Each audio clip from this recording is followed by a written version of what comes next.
What's up, Mets fans, and welcome back to Talking Mets with Rob. How is everybody doing on this Wednesday afternoon baseball Mets versus Astros game 2 of the series and final game of the series before the Mets head out to Miami to play the Marlins? It is good to be back home. A long 5-day Vegas vacation, a little lighter in the pockets, couple little headaches, but other than that, it was a great trip, fun trip, and I'm glad to be back doing live streams during Mets baseball games here with you guys. I'll talk a little bit about Vegas, but the more important thing is our New York Mets and getting into yesterday's game really quick, and of course the starting pitching for today's game, and the Mets lineup for today as well. So hope everybody's doing good, guys. And you already know the drill, guys. MLB Game Day will be on the screen while we listen to the TV broadcast of the Mets. And also, guys, don't forget to please hit on that like button so we can get this stream out to more people today. It's been about a week since I did a live stream during the Mets game, so everybody should be back hanging out, having fun, and talking Mets baseball. I do appreciate everybody hanging on and sticking around with the channel, even though I didn't do a couple of live streams for the last about 5 or 6 days now, but I do appreciate it and get down to the most important thing, which was Mets baseball. But before we get into the lineups, before we get into the pitching, I'm going to say a little bit about what went on in Vegas. So as you guys know, or most of you know, I did go to Vegas for 5 days. Some friends, some family, mostly family, that I was with in Vegas. It was a lot of fun. As you guys know, with Vegas, it's hit or miss. You know, you go to gamble, you go to drink, you go to have a party, and you do all that. You just hope you don't come back. You don't come back too light in the pockets. You lose more than you actually win most of the time. But I want to give a shout out to Tom. He's a bartender at Cafe Americano, right on the path of Caesar's Palace. And I want to give him a shout out because he was really cool, really good guy. Took care of me when I got my drinks, and I have it in my suitcase at the moment, but he gave me a New York Mets bottle opener, which was really, really cool of him, and I appreciate that. So I want to say thanks to Tom for being a kick-ass bartender, and he was busy that night when I got there, and he still took the time to talk Mets and just talk in general. So I do appreciate Tom. If you're listening and watching, and hopefully you're not too busy tonight and you can relax a little bit, but maybe you can be able to watch the Mets game today before you head out to work. So once again, Tom, I do appreciate it. And thank you for the bottle opener. I do appreciate it. And the hard work that you did that night, because you were busy, and it was extremely busy that night when I popped over to the bar, and you were gracious enough to spend a few minutes and chat with me and also give me the bottle opener, which was awesome of you as well. So I want to thank Tom, and to everybody who also was either was in Vegas or lives in Vegas that also communicated with me. I do appreciate you guys as well, and hopefully I'll be back soon and either see some of you guys or talk to some of you guys some more. So again, I didn't get rich. I didn't win a lot of money in Vegas, but in all, it was a lot of fun. And of course, you always tend to try to go back at some point again. So I definitely will be doing that. So with that said, our New York Mets. So again, in Vegas, you try to do as much as you can, but you got to stay updated on the baseball. Obviously, the Mets played well against the Marlins. They had a really good homestand, a 5-2 homestand.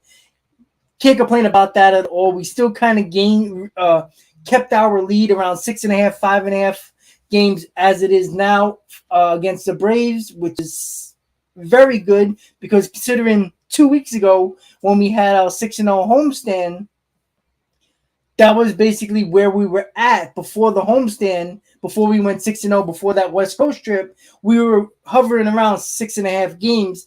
So after the huge winning streak, from the Braves, and the Mets not having a great West Coast trip, but somewhat of a even West Coast trip, We end up in June 22nd, the New York Mets still have a 5.5 game lead, still hovering around that middle of the mark where we were before that homestand, before that West Coast trip.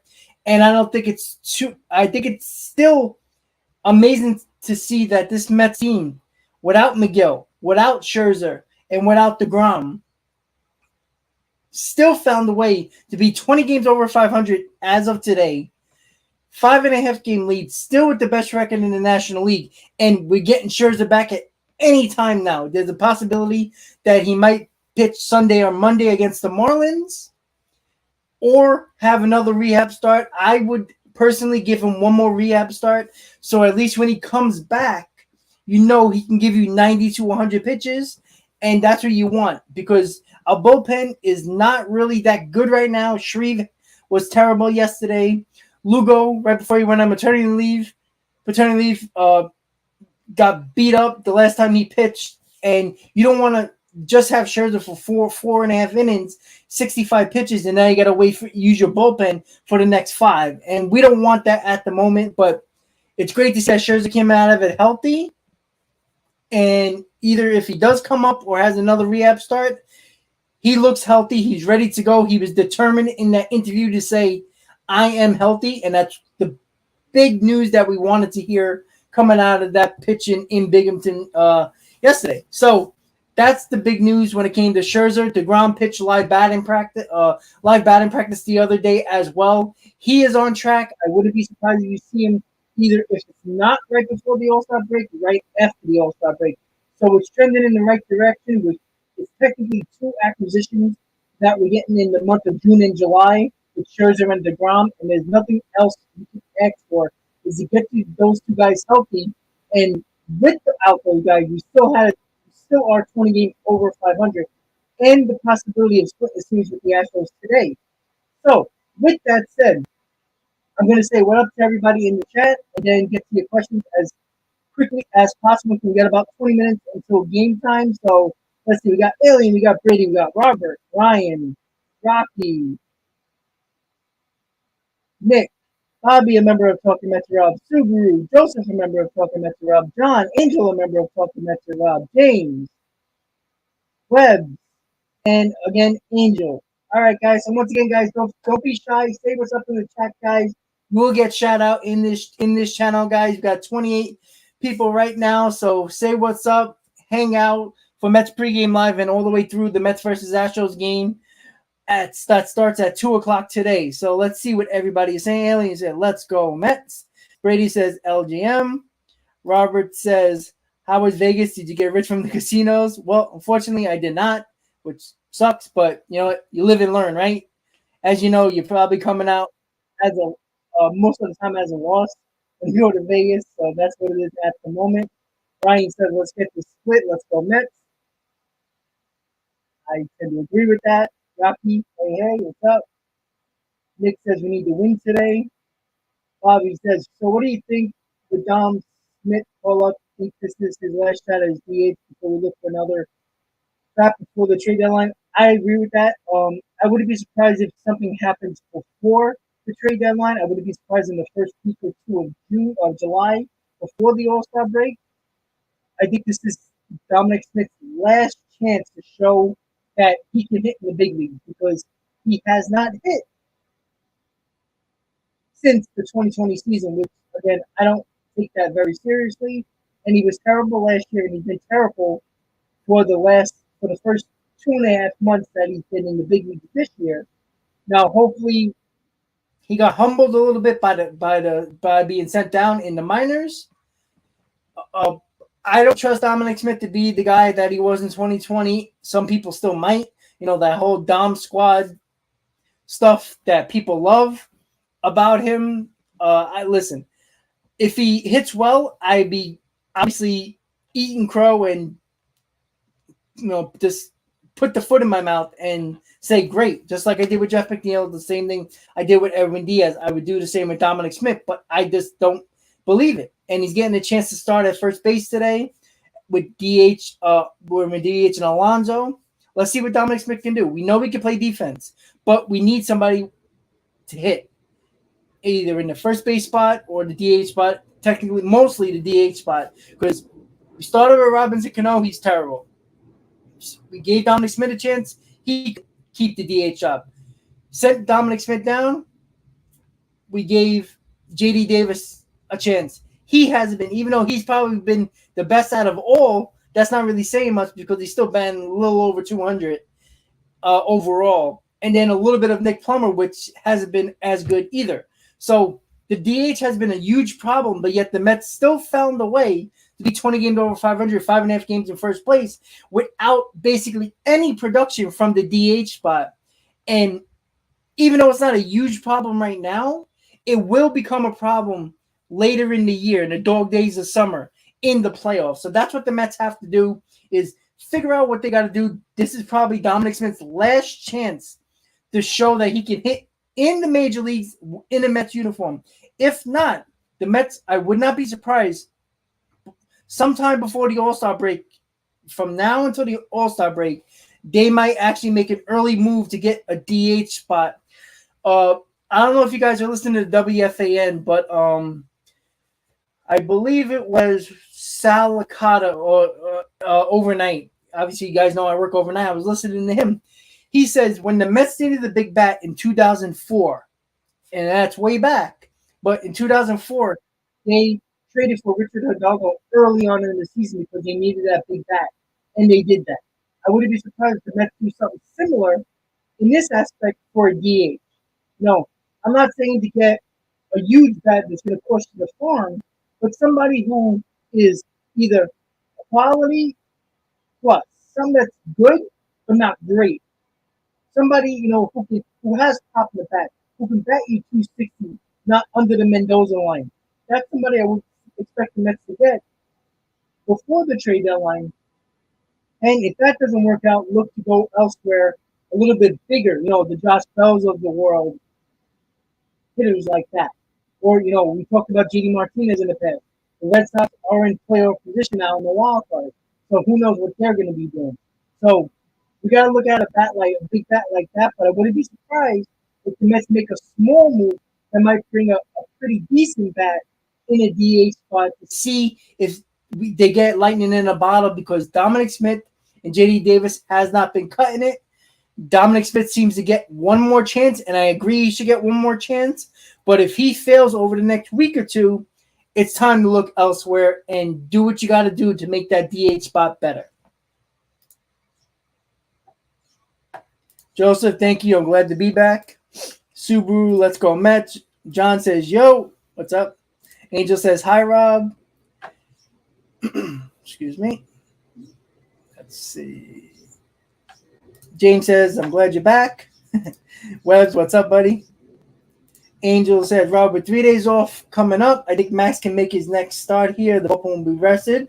Yeah, you're right about that. We do have, 3 days off in the next, week and a half?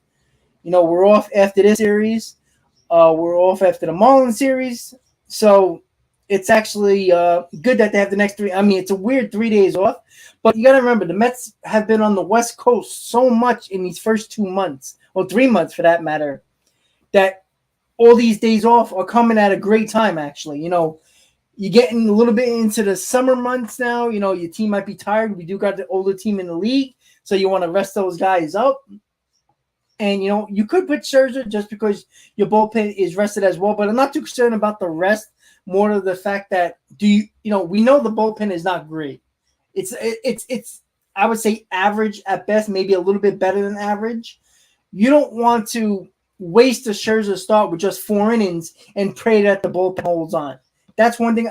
I know Scherzer can pitch 60 to 70 pitches, 4 or 5 innings, but do you want to waste a Scherzer start and pray the bullpen can hold it? I guess you can do that. I think we can beat the Marlins without Scherzer. I don't think we have to worry about that. Even if we do lose against the Astros today, I'm still more worried about the fact that keeping Scherzer, because like you said, with the bullpen, we can use the bullpen without Scherzer. And yeah, Scherzer might give us a better chance in the first 4 or 5 innings, but after that, I want to know that Scherzer can go 6 or 7 on a regular basis. Again, I don't disagree with you, Angel. I mean, either way, I'm fine with it. But if we're gonna have all those days off, then you're not going to be using a lot of pitchers. You're not going to be using your 4th or 5th starters anyway in those days off, because of the days off, you can manipulate your rotation the way you want to and get the pitchers you want out there. Obviously the Carrascos, the Walkers, the Bassetts, guys like that. So I wouldn't be mad about it, but I do understand what you're talking about, Angel. Committee, what's up, buddy? Vegas was fun. RM says last night and so many other starts this year where we get smacked around. Yeah, like I said, the Mets had a couple of many. I would say about a third of their losses have been blowouts. Again, I'm one of the types where I'd rather just get blown out and call it a day than rather than the Mets fight back in a, they were losing 8-1 and come back and lose 8-7 or 9-8, because that means you got to use more of your bullpen. That means you got to put more strain on your bench.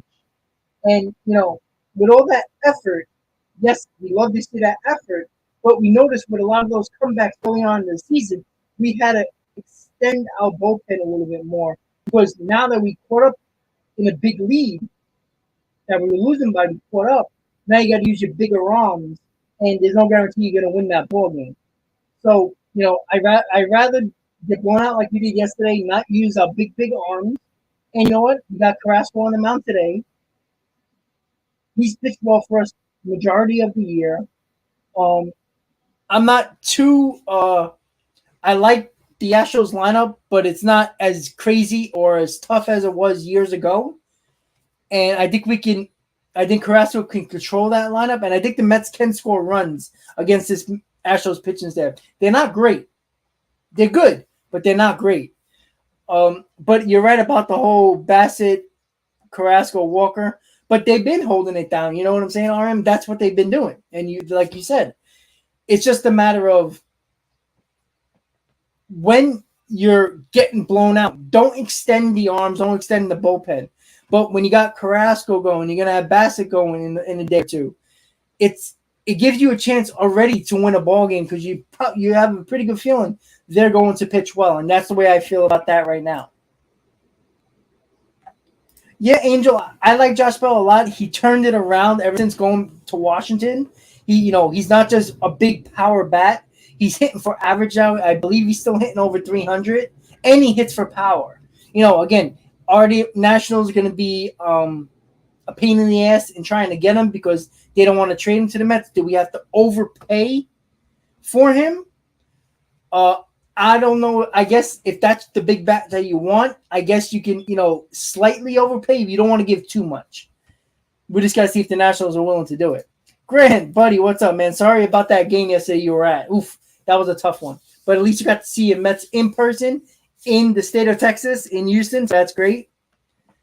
So, Grant, have a good time. Cheer on the boys. And hopefully we get the split today for your sake and ours. So have a good day, buddy. I'm assuming it's probably freaking hot in Houston, as always. So at least there's a dome. You can cool off and enjoy the team. Grant sent me a couple of pictures yesterday on Twitter where we were sitting. It was pretty cool. So hopefully Grant has a good time today, and he can chant his "Let's Go Mets" and go crazy when the Mets beat the Astros today. MVP, Grant, absolutely. Rocky, I agree.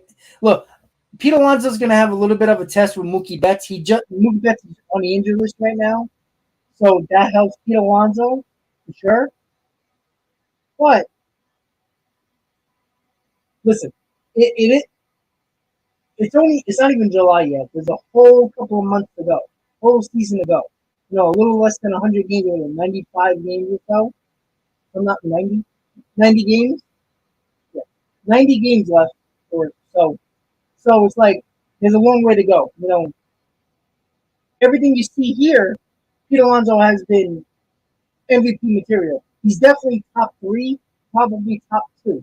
You still got Goldschmidt that is leading the All-Star voting in first baseman by a large margin, which is kind of sad. So Mets fans, spam vote for Pete Alonso or for the Mets in general. because the Mets haven't got no respect in this All-Star voting so far, and that's the fans' fault because there's no reason why Jazz Chisholm from the Miami Marlins is having a lot more votes than Jeff McNeil. So we got to spam vote a little bit here, just like these other fans do in other cities. But I definitely think if he can keep this up, he's going to have competition with Paul Goldschmidt and Mookie Betts, but he damn sure is definitely top 3%. All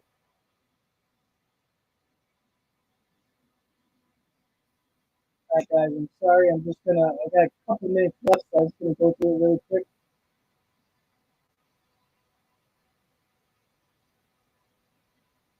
Angel, it is. Look, a month and a half ago, before the Red Sox kind of went on their mini run, JD Martinez was an option. It's hard to think that he's an option now because Boston is in that wild card spot. And what they always say, just get in, anything can happen. Travis, what's up, buddy? Absolutely. We're going to definitely do our best to split today. We need to split today. And yes, I am going to the July 9th game. Absolutely.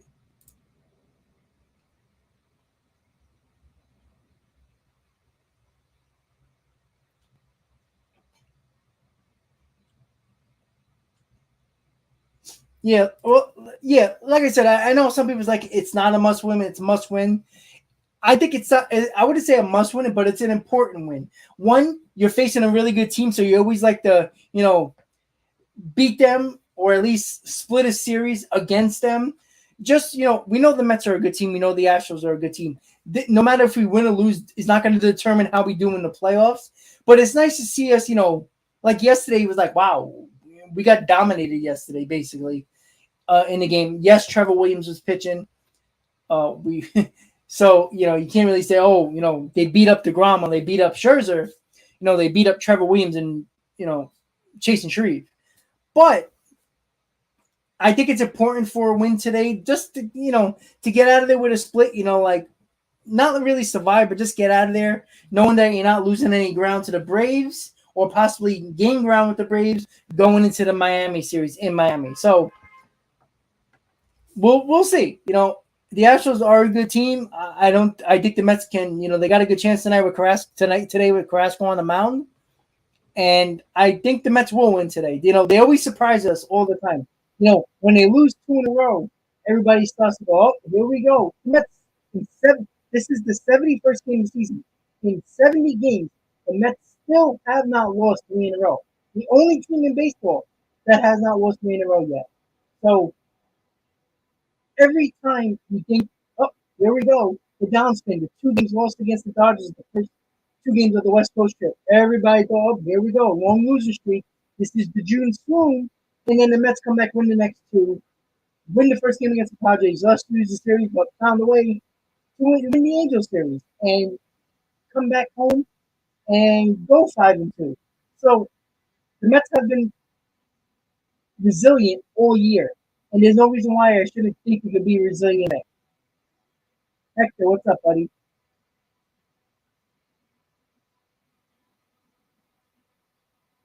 Yeah, I was looking at the replays the other day. He's making do infield drills. I think that's so important, only because like I don't see how somebody can just go into a game every day without doing any infield drills or any practice in general, and act like just act like oh, you're a professional baseball player. You should be able to do it. I think it's important with communication on the field, especially with double plays between the shortstop and the second baseman. It's always not, I'm not saying to do it for 6 hours, but for 20, 30 minutes, they should be doing that. And I think good teams do that.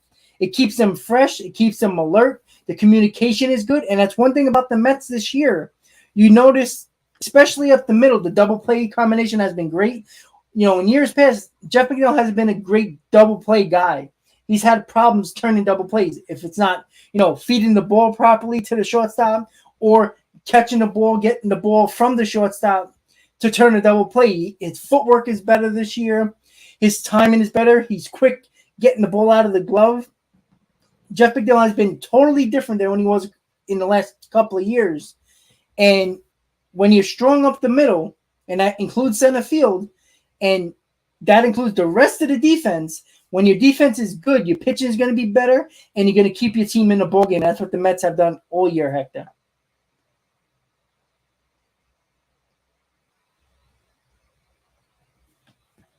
John, exactly. If the Mets win, it doesn't matter what the Braves do. Yeah, it would be even better if they lost, but every time the Mets win, they take one more game off the schedule. That means one more win, one more game less that we have to worry about the Braves come back on us. That's the way we got to look at it. It's one less game off the schedule. Yeah, Ryan, as long as I can, I do need some sleep. I didn't sleep a lot in Vegas at all. Like, not much at all. So I do have to get a little bit of sleep since I basically came off the plane and went to work yesterday or this morning. So a little bit of sleep would be nice. But, yeah, I'm going to do as many games as I can during that Marlins series. Yeah, 21-4 after a loss. I mean, it's very hard to do better than that. And, when a team is 21-4 after a loss and still haven't lost 3 games in a row, that's just a sign of a good team and a resilient team. What they do, they wipe it off the game before, and that's it. They just play the next game. So, couldn't get to everybody's comments. Let's see. Hero, Yordan Alvarez from the Yankees. Yeah, Alvarez is a beast. That's why they signed him to that big deal.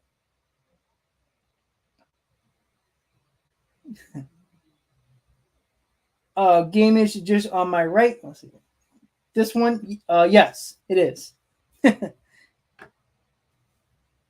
All right, guys. So let me just share my screen and let's go over the pitching matchup since we only got about 5-6 minutes before game time.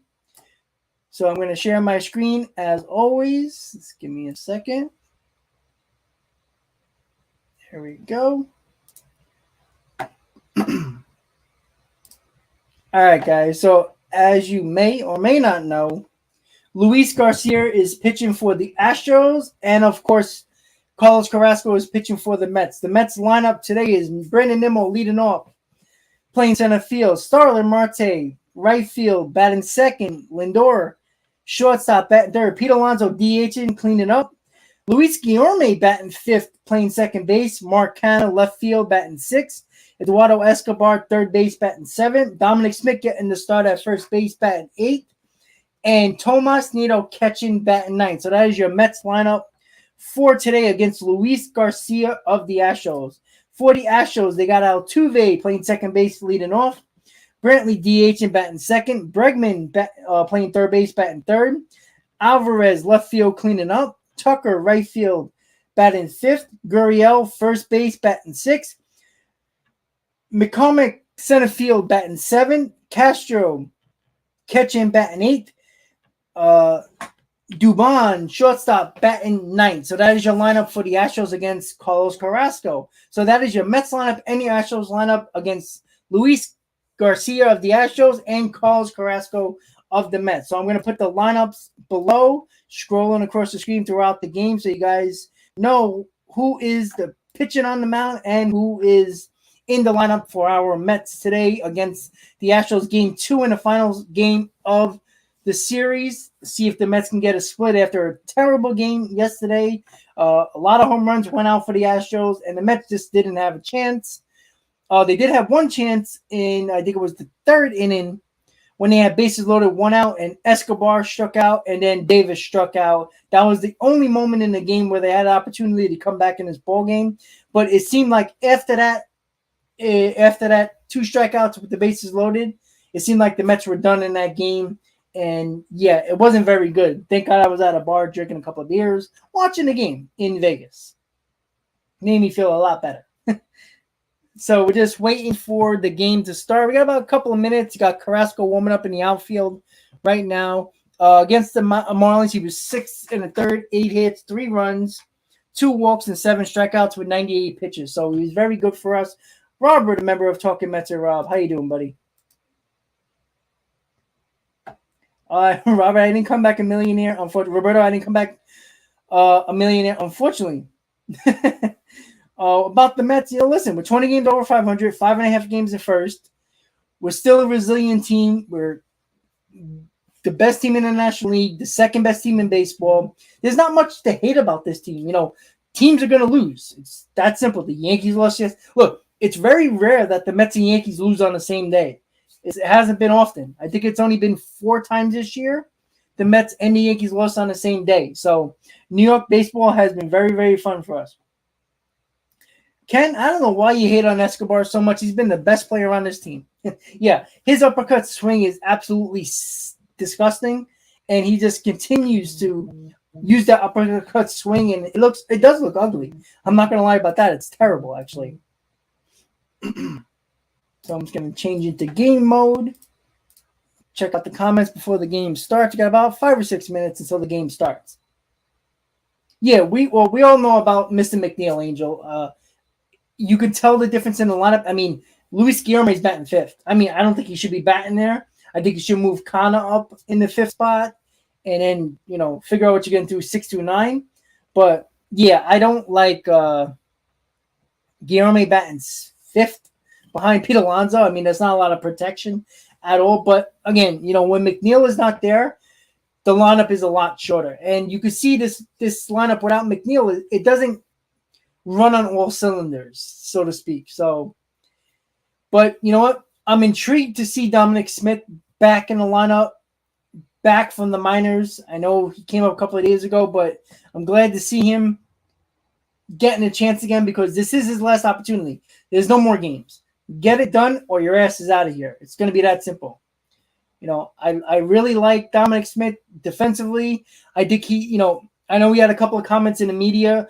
He is a team guy. He loves playing for this team. He wants to win. And I don't think he wants to go anywhere, but he also wants to be a starter. But you can't be a starter if you can't freaking hit. And the Mets need him to be a DH and at times play first base. And like I said, I think the next man up is going to be Mark Vientos, guys. I think I just saw it in the chat. That was then my next train of thought right there was, yeah, Ken, JD Davis has been good, but he still has his moments like yesterday with the bases loaded. Like he looked like he had no chance in that at bat, and he has too many of those. And everybody knows JD's my guy. I'd rather see him play every day at DH than anybody else. But he still hasn't been performing to my expectation for him, and I think that's been a problem. I think Dominic Smith, like I said earlier, he's going to get a little bit of probably about a week or two, probably not even 2 weeks. If he doesn't perform, I think Mark Vientos is going to be the next man up and see what Mark Vientos does. He can play first, he can play third, he can play a little bit of outfield, and he definitely can DH. If Vientos doesn't turn out to, the hitter that we're expecting, well, that's when the Mets will be looking at a DH elsewhere in a trade situation. So that's what we're going to look at right now when it comes to that. But Dominic Smith got the opportunity now. Vientos better get the opportunity soon if Dominic Smith doesn't work out, because Vientos has been very good in the minors, had a career year in the minors last year. It's his time to come up. So that's what we're right now. Dominic Smith's getting the opportunity playing first base today. I know he's going to play defense. Hit the damn ball. That's what we need from him right now. Well, Rocky, you can never say never. All right. This is still the Mets. I know it's a totally different team. I don't think there's going to be a collapse this year. I think this team is too much of a better team than last year. They have better pitching, a lot better pitching in the rotation than they had last year when everybody said that, oh, the same old Mets again, when it's hard to say that when we didn't have Bassett. We didn't have Carrasco for the whole year. We had no Scherzer. We had no DeGrom for the second half. So, Ryan, I wasn't bowling. I was actually a spectator. My uncle was bowling in the open tournament. He was in Vegas at the same time I was, and so I just show some support for him. I do bowl, but I don't. He is a lot better than me. When he's rolling up a 235 average, you have a chance to win in the tournament. He played in teams and also singles as well there. So. They always have that U.S. Open either in South Point Casino in Vegas, and next year is going to be in Reno. So, yeah, I was just supporting my uncle when he was going in. And he like choo-choo chain, choo-choo. So when the Mets hit a home run, I go choo-choo. Yeah, so yeah, the bowling tournament was just for my uncle. I just wanted to support him. Uh, and he bowled well, so that's a good thing. I didn't get. I left before he finished up his tournament. I left Vegas when he wasn't finished yet. So I don't know where he finished yet. And you bowled a perfect gutter ball. Well, you're just as good as Mickey Callaway then. I believe he made the cut the first when I was there with the team. His team made the cut. I know that. Singles, I don't know because I left before he finished up singles, so I'm not sure if he did. Yeah, that's not a bad 192. I had surgery a couple of years ago, so I couldn't bowl for a couple of years. But when I was like an avid bowler, I had a 189 average, so I wasn't bad. I mean, I wasn't great, but I wasn't bad. Yeah, it is a lot of fun, especially when you're bowling with people that you like. It's cool. Yeah, JD, that's the whole point. That's why I'm not, everybody's talking about what we need, what we don't need. What we need is probably what we're going to get. So, there's nothing more that I don't think we have to worry about. I think if we need pitching in the bullpen, we're going to get bullpen help. If we need a bat, we're going to get a bat because Cohen, I don't think is going to spare any expense. I don't think he wants to give away every top prospect, but I think, you can give a prospect or two for a big bat in a DH spot or a big arm or two in the bullpen. And if you need to take on a bad contract to get one of those big arms in a bullpen or a big bat, you can do that because money is no object for Cohen. And that's exactly why I'm not worried about the trade deadline. It's just a matter of, are the Mets going to be able to make that trade or get that bad, make that trade and take on that bad contract that's a team wants to get rid of just to get the player you want in that deal. We can do that now. In years past, we could not do that. So that's the unfortunate part when it comes to that's the fortunate part when it comes to Cohen because he can take on bad contracts to get the player he wants. So the game is about to start just now, guys. So as you guys know, the Mets lineup is underneath the screen with the pitching matchup today. I will be here throughout the game, and game day will be up as well. So I'm going to put on the volume right now. Let me know if you guys can hear it. And we'll be ready for Mets versus Astros game 2. Let's see what happens, guys. Let's go Mets. The Mets face 25-year-old Luis Garcia. Yes, from Bolivar, Venezuela, last year 11-8. He's a big guy, 6'1", 244. MB, thank you for the super chat, buddy. I really appreciate it. 2011. It's been a long time. Let's get that split, MB. Teams aren't hitting well against him. 202, so it's got to be the long ball that's hurt him. And here's the yeah, Ryan, I bowled in high school as well for my high school team. Yeah, that was fun. But once I started the league, bowling the league, that's when I actually got my average up because I was bowling so much. But yeah, I never bowled a 300, but my highest game was a 279. I missed the second shot in the 10th frame. I got a solid 10. A freaking rigging 10. I made this fair, but kind of sucks. A very long home run onto the train tracks and left. Took a long time posing at home plate through the ire of Eduardo Escobar as he passed him on the base paths. Apparently, it drew the ire of his manager as well. Dusty Baker was not happy at all with the way Siri handled that. Just want to make sure you guys are going to hear the call. Let me know if you can hear Gary and Keith. Just let me know. And then Escobar and Martin Maldonado talking things out. So it's a very heart-to-heart. John, what's up, buddy? On that conversation. So the game's about to start, guys. Before we start, let me know if you guys can hear it, and we'll be good to go. McCormick in center field. Although McCormick has certainly played a lot this year, could just be a baseball decision. We'll never know. Brandon Nimmo leads off against Luis Garcia. All right, let's go, Nimmo. Here we go. Last night, lots of shimmying and shaking from Garcia on each pitch, and he gets the first one in for a strike, and we're underway. They sometimes like to imitate Garcia, the other pitchers on the staff. Well, I know in that bowling tournament, it was like 210 where a lot of the people averages, so I think it went up a lot. Fastball by Nimmo, and it's 0-2. So Garcia on the mound is really quirky. He moves a lot. Doesn't throw particularly hard. He's in 93 to 95 range. But I think can confuse a lot of batters with the way he sets up his motion before he pitches. To third, to first, and ultimately plateward. And this is with a cutter, and it's 1-2. Garcia last year, second to Randy Arozarena of Tampa Bay in the American League Rookie of the Year balloting, 11-8, 3.48, 155. Let's go, Brandon Soto. In his rookie season. And then he made 5 starts in the postseason as well for the Astros. I have never seen a motion like that in my life. Just inside. It's 2-2. Starling Marte on deck, and then Francisco Lindor.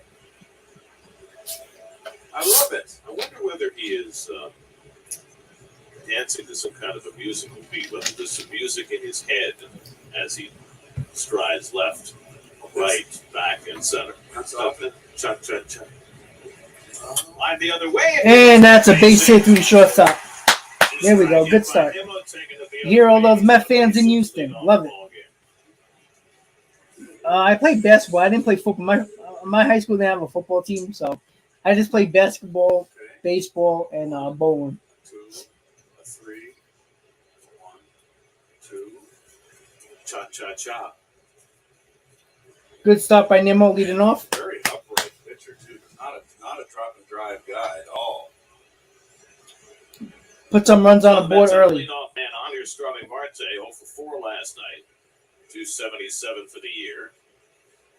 Let's see what happens from the stretch. Oh, he can't do it. Not the same. That is interesting. Oh, boy, he's got a good live fastball. I know it's only 93 on there, but it looks like that fastball has got some life.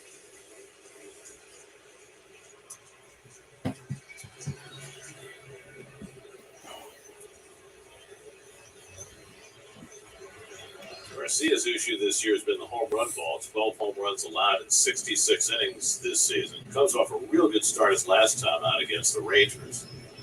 He's had a full week between starts and 2 extra. Yeah, John. Fulmer's would be a good move. I just look at his stats right now. In 25 games, a 2.16 ERA in 25 innings, 26 strikeouts. So that's an option. You know, obviously he was that big trade for Cespedes. Outstanding. Terrific. Yeah. Many year in 2015, so the big, prospect, never really turned out. Oh, that might be a double play ball. Yeah. Yeah, Michael Fulmer would be a good option for the bullpen for sure.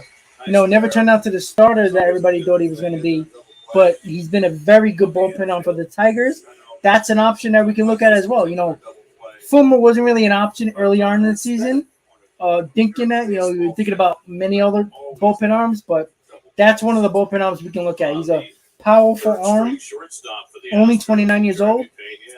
I think that would be a perfect situation to get for the bullpen, Michael Fulmer. All right, so 2 outs in the first, guy. Double play.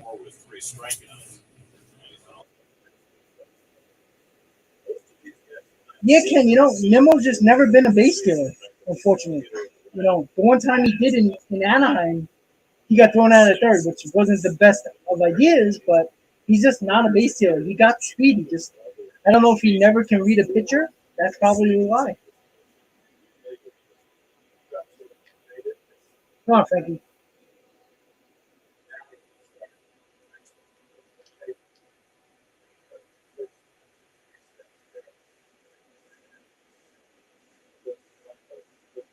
And he probably has the goal sign, but I just don't think he don't feel comfortable. That's the unfortunate thing, because he could steal a lot of bases, but I don't think he knows how to read the pitcher. I think that's the problem. There's a second hit of the ball game. Damn, double play hurt that there.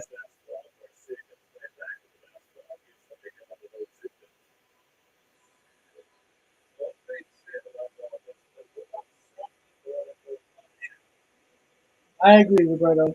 100%. Emilio, how you doing, buddy?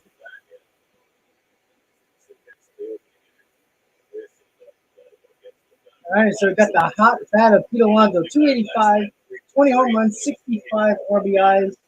Definitely an MVP candidate. Definitely a top 3 candidate. You know, you got Mookie Betts and Paul Goldschmidt hovering around him as well. But he's been excellent this year for the Mets. And it's always important, even though there's 2 outs, to get Lindor, find a way to get on base for Pete Alonso because he's been that good this year.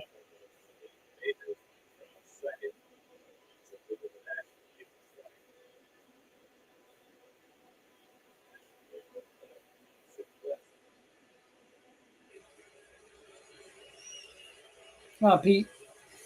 Woo! He was ready for that fastball, but missed it. Garcia's not afraid to throw his heater. Here's T's big home run. High fastball up and away. Just a little flip of the bat, hardly any follow through. That was a shot yesterday. Does he win Alexis? Come on, Pete. Alexis. I don't know. I wonder what you win if you hit it off that big sign out there behind the center field up high. Which one? Don't swing at that, Pete.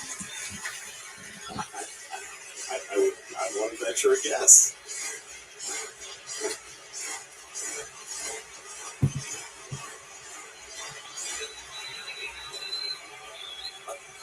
I think Keith's talking about that one, that very large sign. I find that a very curious sign. What's wrong with baseball? You sure? I don't know. A little blurry. Garcia again ahead of the count 0-2. Better throw would have happened. Almost got picked off, leaning guys. the wrong way, but Garcia bounced the pickoff throw, and that cost him the chance to get the out.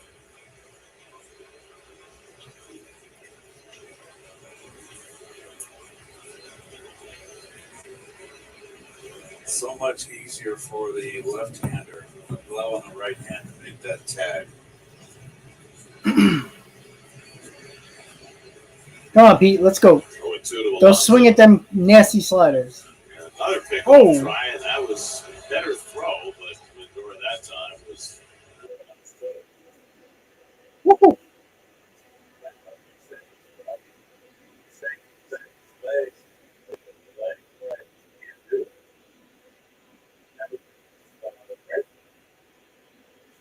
Let's look at that right leg bending his knee. I think Lindor's going here. And Pete strikes out for the end of the inning.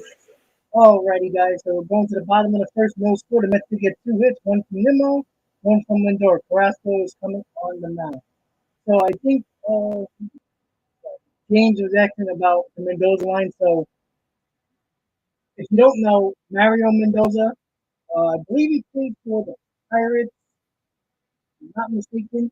He was a guy he wasn't a really good ball player. He batted around 210, 215. And for some reason, he was the fall guy when it came to being the Mendoza line. And, you know, some people, you know, Dickie Mendoza, you think of the Yankee reliever back then in the 90s. No. Mario Mendoza, he was like a 210, 215 hitter. And for some reason, he was the fall guy for getting his name mentioned as the Mendoza line as under a 200 hitter. So that's what it is when it comes to the Mendoza line. So once again, guys, stick around for the whole game. If you're just tuning in, don't forget to please click on that like button. New to the channel, just subscribe to get into the channel. I do appreciate everybody tuning in to Mets vs. Astros, talking Mets with Rob, right here, right now, having fun, watching the Met game. Finally back because Vegas was interesting, and it was very hard to do live streams, especially during the game, because it's hard enough to get a feed, or, you know, I would have to go to a bar to watch the Met game. You know, yeah, I can watch it on my phone, but it's always better with a beer in hand and, you know, people around you. And just, there was a couple of Met fans at a bar a couple of times where the hotel I stayed at, so it was pretty good. Christian, a member of Talking Mets with Rob. What's up, buddy? Thank you. Finally back. Thank God I came back. But it was pretty, it was nice. Can't complain. But when do you have a bad time in Vegas, you know? All right, guys, so we're going to the bottom of the first. Carrasco is coming on the mound, no score. That string. There's Cookie's Toyota numbers 8 and 2, Sterling outstanding. 3.96 year earned run average is a little deceptive. His last outing, he left the game with men on base. They all wound up scoring. It was really an outstanding start his last time out, and he's having a hard time.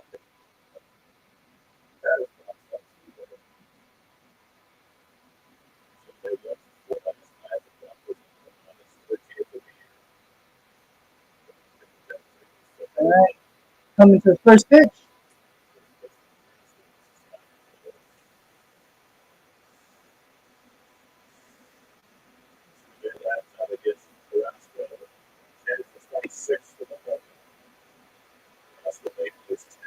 Career appearance against the Astros. He's just great at this stuff.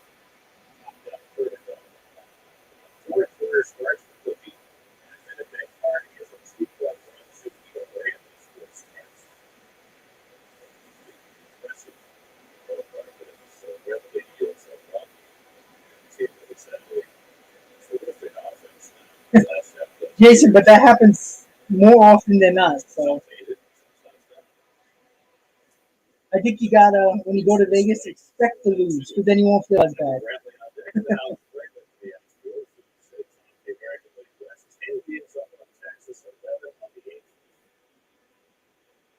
Oh, Carlos, let's go.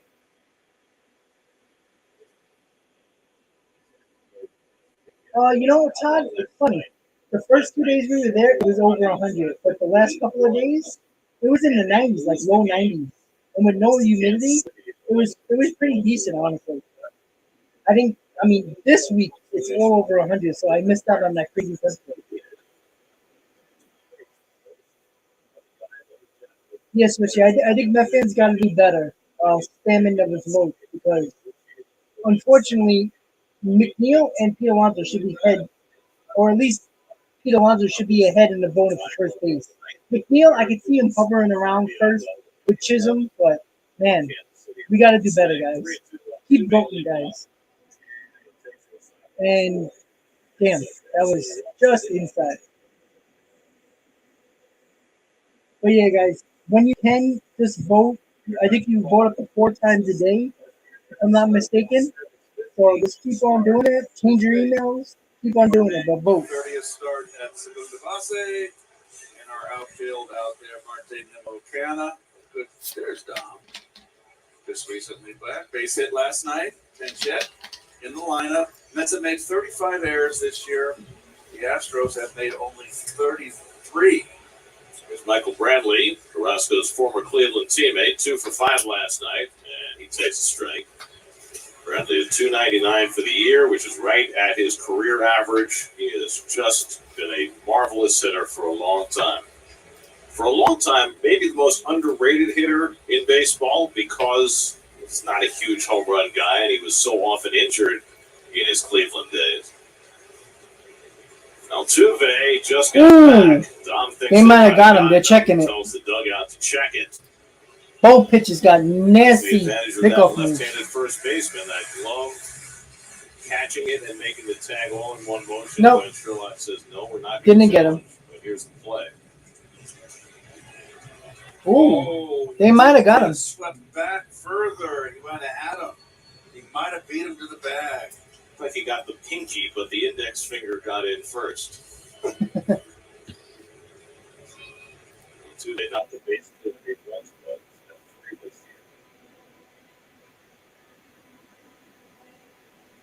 Ken, we got 3 days off in the next week and a half, so I doubt they're going to get a game day off. That's in the gap.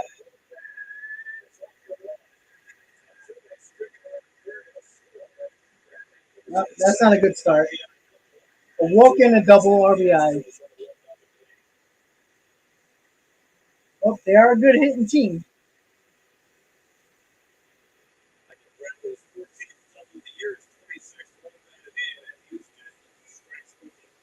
Right down the middle.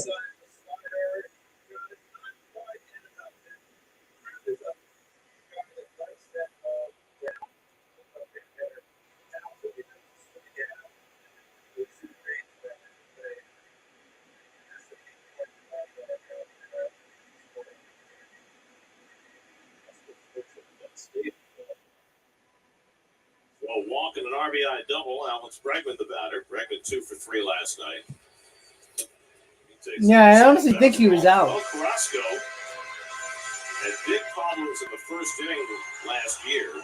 Those seem to have been solved.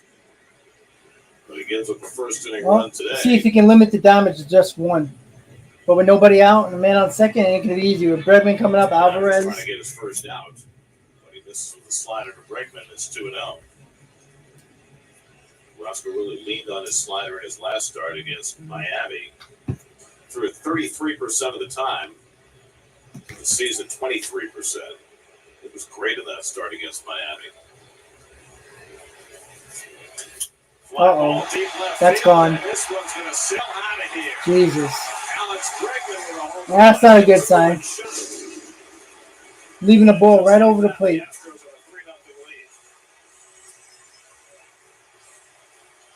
This is shades of last season for Carlos.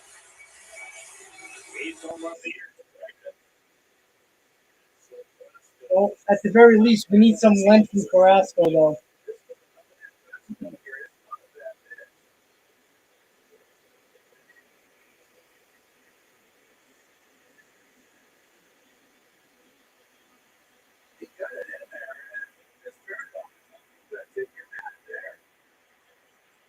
Not a good start. 91st home run for the Astros, the second in the American League. Now, I know that was a little into Bregman, but that's his wheelhouse right there. Those are two pitches that the hitters can easily get a turn on.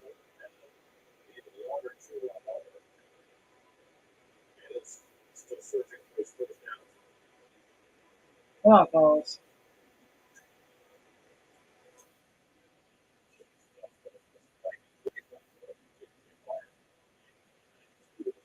Anybody here a garbage can? We're all good. How you doing, buddy?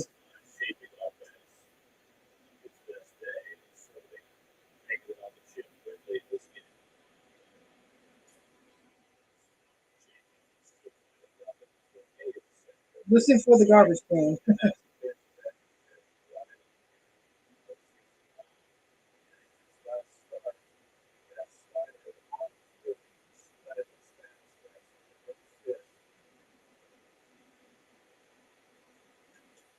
Oh, that might be fun too.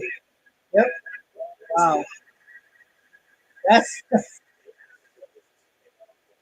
I don't even know what to say, guys.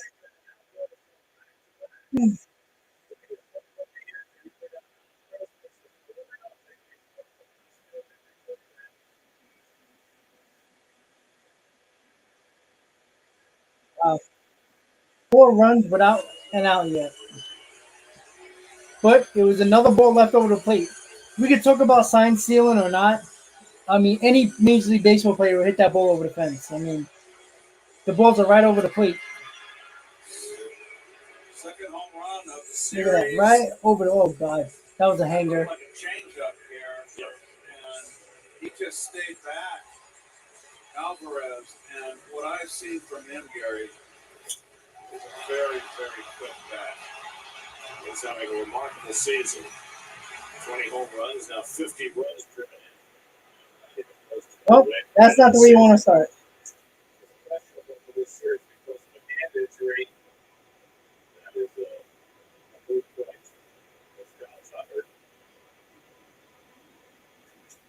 Uh-oh. Hey, we got an out. Yay! Woo-hoo. That wasn't a good pitch either. That was a hanging changeup that Tucker just missed.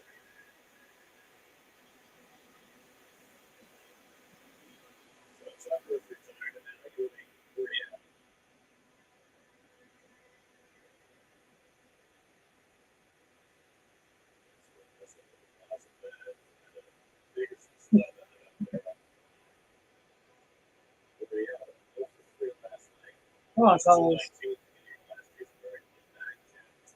Well, at the very least, Carrasco only has 17 pitches. So he could still pitch, if he figures it out, still pitch 6 innings.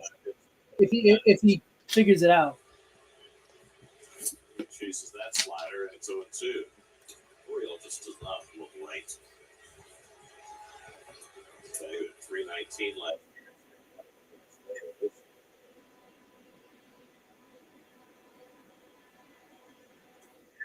That's a nice pitch, especially.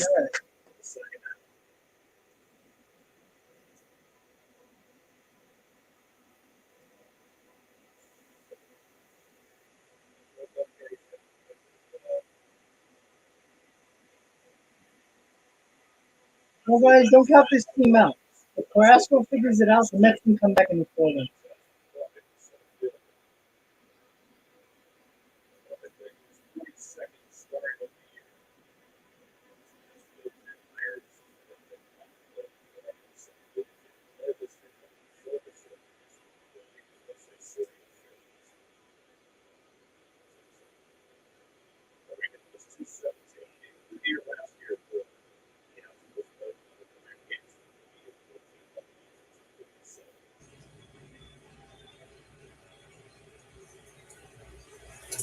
Players to make it to the big leagues out of Millersville University in Pennsylvania. 21st round draft pick.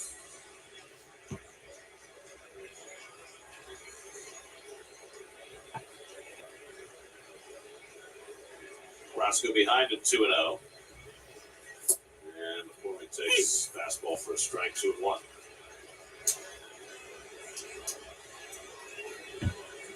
No, at the moment we're 11-9 in June. If we lose today, again, we all talked about it. 500 in June without Scherzer and without DeGrom and without McGill is a win in my book. And he hits him. Oh boy. So the inning continues. 6 batter that Carrasco's hit this year.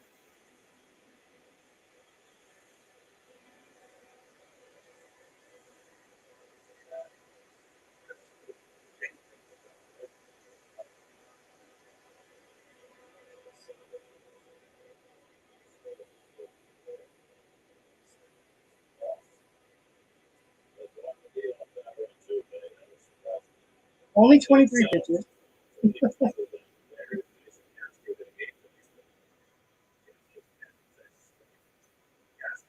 his career with Houston, #1 draft pick out of Stanford, came back to the Astros last year.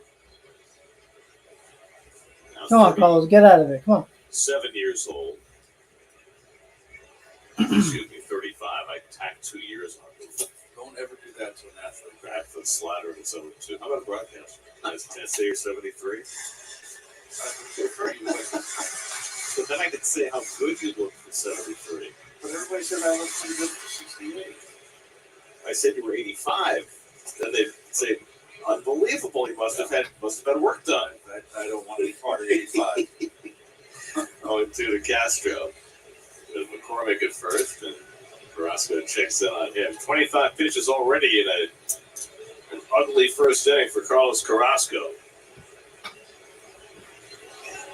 We'll try to put it to bed. Come on, Carlos, let's go. Get out of it.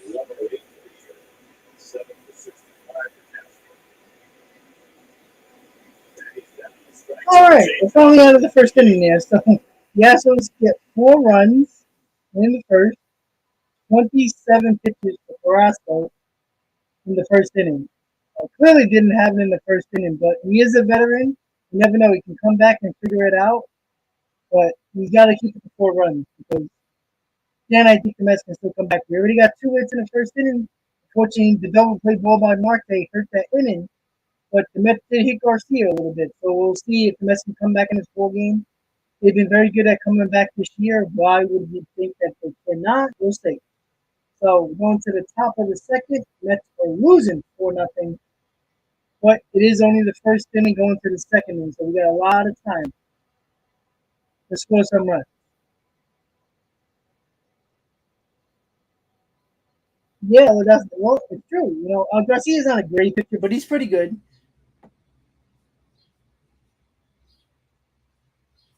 I agree, Anthony. Got to chip away now. You've seen a little bit from Carrasco. He found his curveball a little bit, found his changeup a little bit. Again, all he needs to do is figure it out and keep the 4 runs. The Mets will come back in the 4 runs. No, losing 2 to the Astros is not the end of the world. Yeah, we go to Miami. Miami can be a pain in the ass every now and then, but the Mets shown themselves that they can beat the Miami Marlins 3 out of 4. There's no reason why they can't win a series against the Marlins again. And, it's very rare in the first 70 games not to have a 3-game losing streak. It's very rare.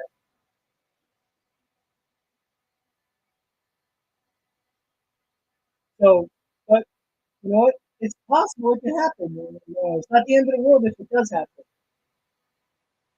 But I do think that this team is too good to fall apart. They don't seem like that team. But I think we're gonna come back in this program. I think we're not giving enough credit to the offense. I know no McNeil. I get it. We got Dominic Smith who hasn't hit all year. We got Tomas Nido, but we'll see. You never know. And once again, guys, make sure you vote for our Mets for the All-Star game. Here we go, guys. Top of the second, 4-0 Astros. Luis Guillorme leading off. Ball to help himself out. Guillorme 1 for 4.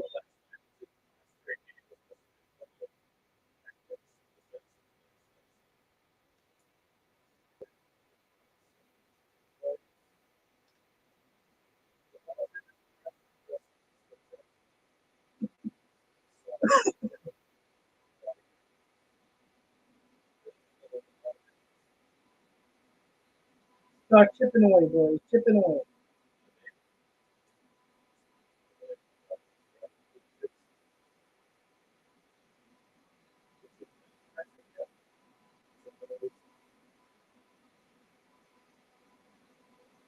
Well, Roberto, the reason why it's hard for them to do anything because no team is going to trade anybody at this moment. And you're going to pay way too much for a guy that is probably not considering a great hitter or a great pitcher. So it's not worth giving up too much just for an average guy at the moment. I think that's the issue that I think Epler would love to make a deal, but there's not a lot of teams that are going to be willing to sell at the moment, especially in the middle of June or almost the end of June.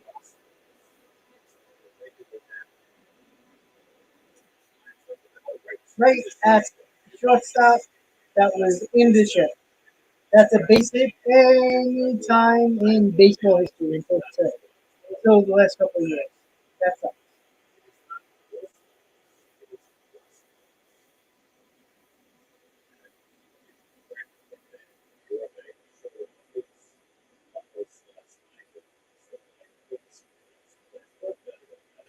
Then that on that double play that he started with that short hop pickup. It was a thing of beauty. Here's Marcana, 1 for 4 last night. Marcana's the only guy on the lineup with experience against Garcia, 2 for 4 with a home run.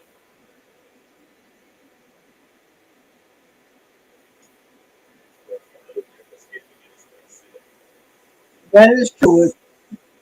Cohen Gary just said.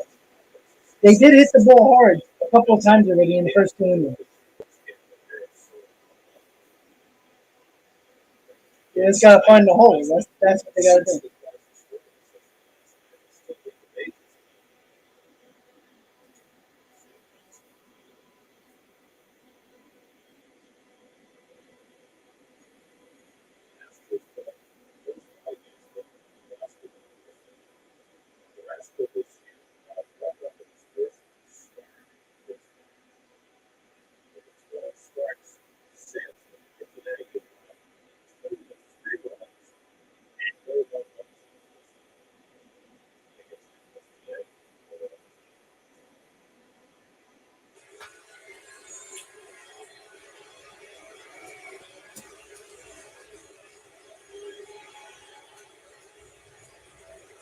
Al Jolson sang that song. I thought it was Al Ryan, that would be Jolson, nice. by my It'd be nice the first time in history, the next 3 years, you make the playoffs. That would be history. This was such an old song. Now the draft went foul. It's 1-2. Say in 1928, Judy Garland also did a cover of it. But Al Jolson's the famous recording.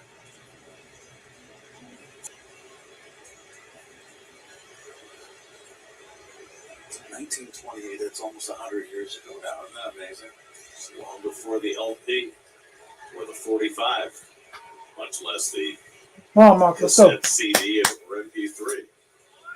Breaking ball taken low by Canada. It's 2-1. Did they even have 78s back then, or we?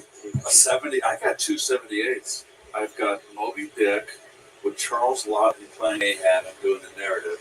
On a 78? On a 78. I saved it from when I was a child. That's a good curveball by Garcia to strike out Canada. And that's the second out. Second strikeout for Garcia. He got Pete to end the inning in the last inning with the same pitch. He takes a little off this slider. Look how in front Canna is. That's a good pitch. Plus, when you take a little bit off of that pitch, you get more break. I also got the 78. I've got Robin Hood with Basil Rathbone as Robin Hood.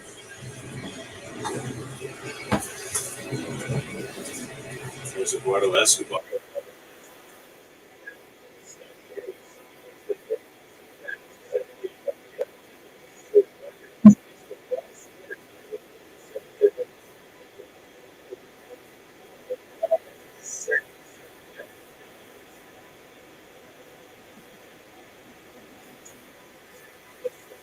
It looks like another easy inning for Garcia, and it is. All right, guys.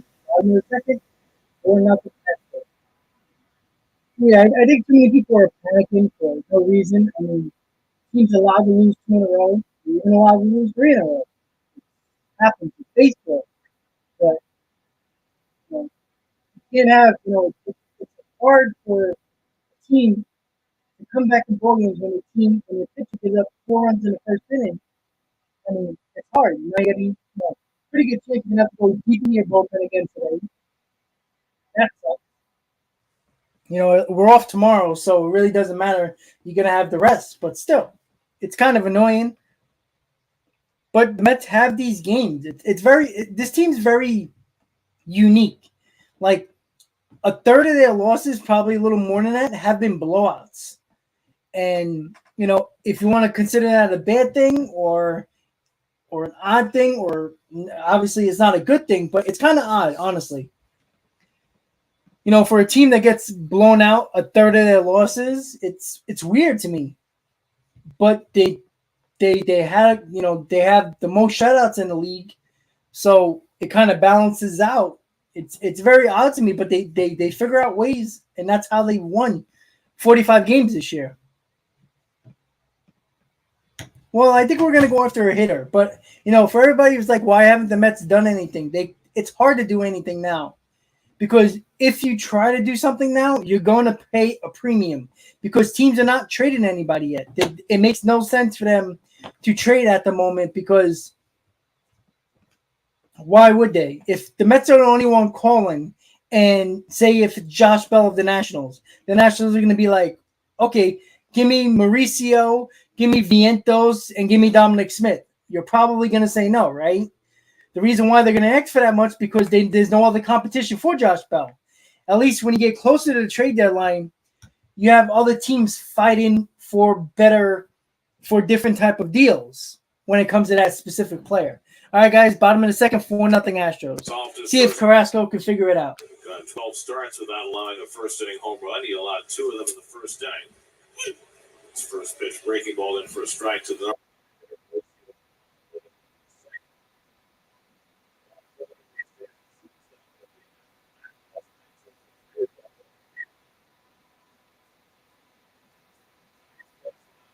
Oh boy, it looks like one out. All right, that's a good start. A little bit of warning track power.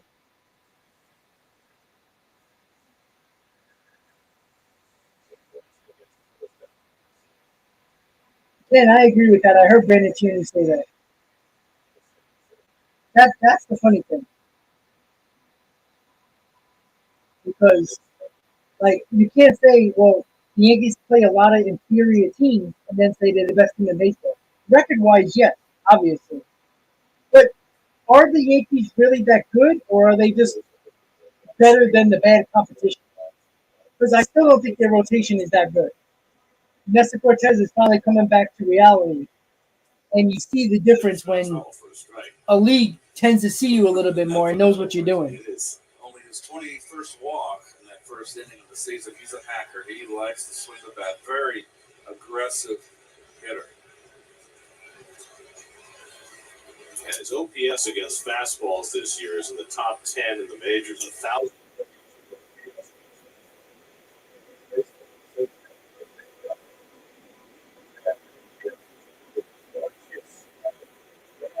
Come on, guys, let's go.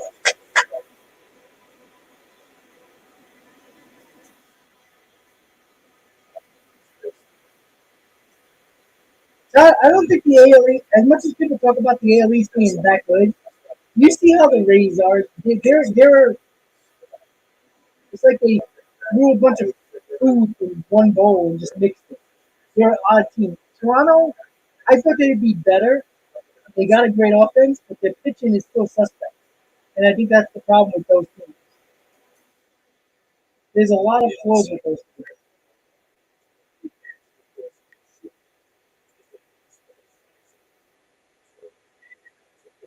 Well, I don't know if Brandon's fair, in my opinion.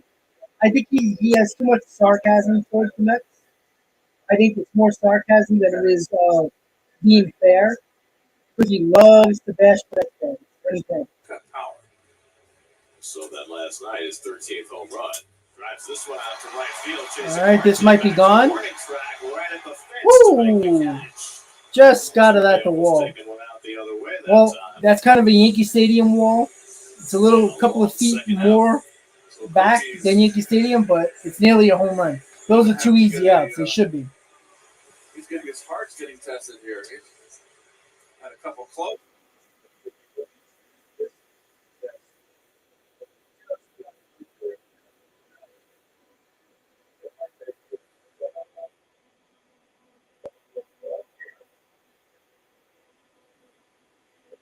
All right, fellas, let's go. Get out of this inning nice and easy. This would be less than 10 pitches.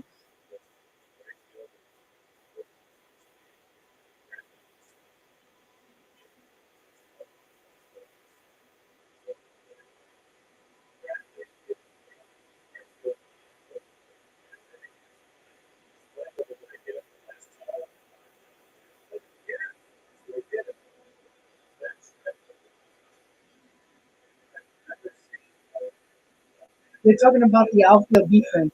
Marte is basically playing right center. It's insane. That's right field is basically vacant.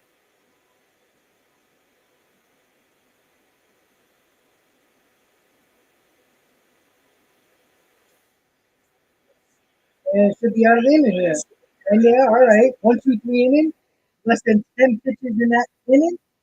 He's right back on track, pitch count wise, so that's what we want to see. 1, 2, 3 inning for Carrasco. A little scary. One to the one track, the other one to the wall. But again, that is the short right field. So again, not worried about it. Gotta have the inning 1, 2, 3. Offense gotta get going. Let's go. Get it going, guys. When does Trevor make them? That's good. I don't know. Never really heard much. I know Trevor May said something on social media like a week and a half ago, 2 weeks ago, saying that he's still doing like strengthening drills and stuff like that. I think, but that was 2 weeks ago. I think they said he'd probably come back around sometime in July. So you might get May back. And I know a lot of people don't like May, but May was a big part of this bullpen when you look at starting the season. He was supposed to be your 8th inning guy. And Drew Smith took that over, but he came back to earth. May was supposed to be an 8th inning guy. If May can come back, that's an arm that you're going to need.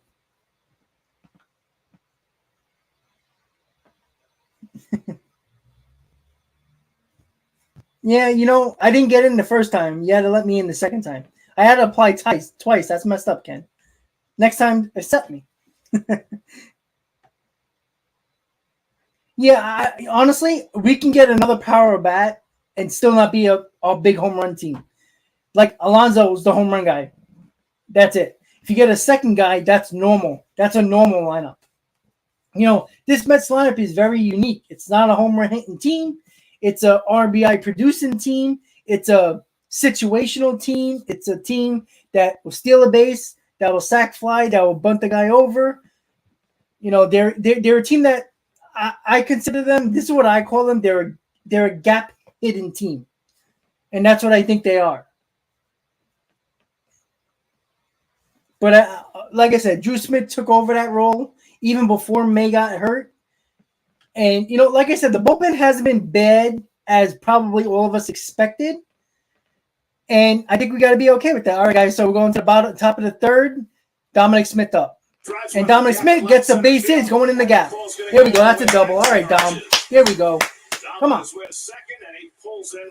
Dom Smith trying to keep his job in the majors. Let's go. Good start. Love it. That's what Dominic Smith's got to do more. Got to hit the other way. Very limited playing time. Level swing.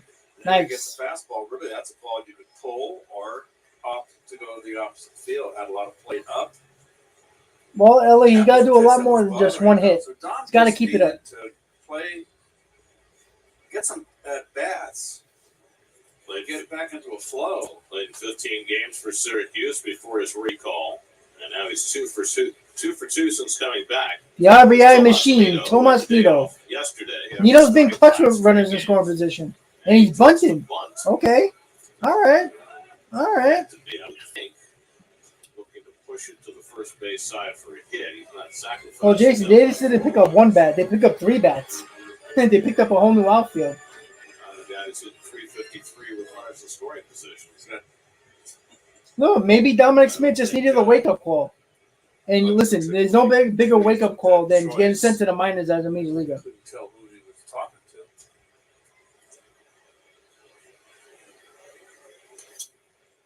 Trying to go to right field with that. He fouls it off 1-1. Well, the word is that James McCann should be back with the Mets on Friday in Miami. There's your update, guys. Friday in Miami, McCann should be back. Broken hamate bones, so things are going to change as far as the Mets catching situation. Nito's been getting the bulk of the catching over the last few weeks.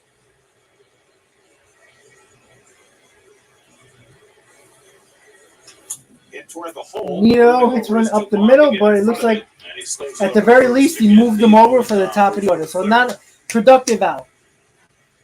So that's the first out, and a productive one. Yeah, Volcano. Scherzer could either have another rehab start. If he doesn't, he will pitch either Sunday or Monday, depending on what they want to do with the off days they have. Before McCann got hurt, it was basically a 50-50 split going on in the playing time between McCann and Nito. And I'm wondering how it's going to sit when McCann returns. I gotta believe it's going to be the same. And you can play the hot hand. If McCann gets in a hot streak, you could play him 3 or 4 or 5 days. When Nito got hot, he played every day. My feet is ahead. Wow, Ken, that's breaking news. Well, the other piece of that, of course, and I don't know how much. Sorry, guys, I forgot to put up Dean there. That's my fault. But the Met pitching staff was a lot more successful with McCann behind the plate than it has been with anybody else. So you can take that for what it's worth. Dom's got to do a lot more than that. He's got to have a whole week at the very least of having good at-bats. Correct, for most of the time that McCann's been hurt. And McGill was red hot, too. Right. Pulls one foul and it's 0-2. Both catchers, you don't lose anything defensively. Nito's a good defensive catcher. So is McCann. They both have good pop time gear and good strong arms at second base. McCann was throwing the ball brilliantly. Nito's success rate throwing out base steal hits isn't quite what Come on, Brandon, base it. So we'll see how Buck decides to divvy that up. Meanwhile, Nimmo needs to put the ball in play here. They're conceding a run on the infield. Garcia has it down on the count 0-2. And Brandon takes Justin off the play with a cutter, 1-2. That was a close pitch right there. And also a very good 0-2 pitch. Yeah, Nimmo, ever since coming back from the injury, he's been very aggressive on the first couple of pitches. He hasn't been working accounts as much as he has before his injury. 3.5 ERA coming into the day. Doesn't walk many. And Nimmo hits one down the right field line. Foul. It should go foul. It does. Brandon on a base into left field his first time up. 5 hits and 11 at bats over the last 3 games. After a brief cold streak. A couple of days there against Miami, he was rolling over a lot of balls.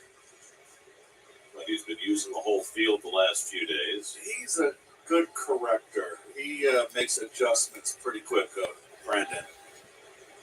If he gets into a rut, he knows how to work his way out of it quickly. He's hit first time up, has his average up to 270 for the year. Looking to pick up Dom from third base with 1 out. And he comes one foul. All right. Nimmo fighting it off, staying alive.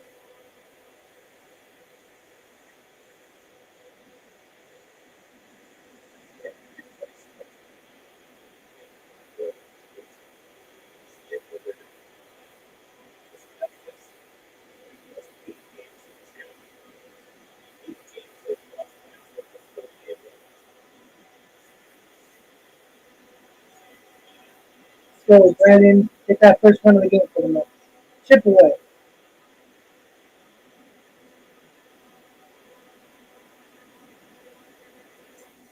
Nice. Good eye. Good eye.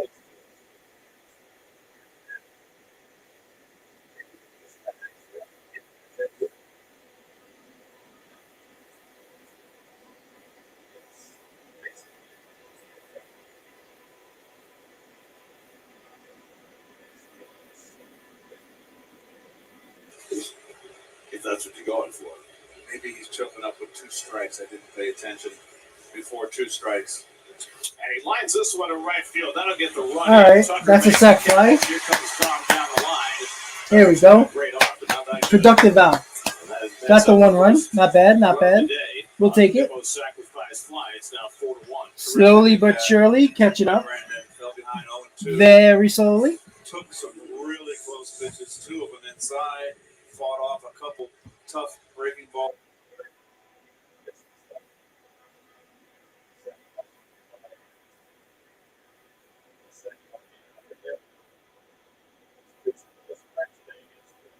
What the Mets do, productive out.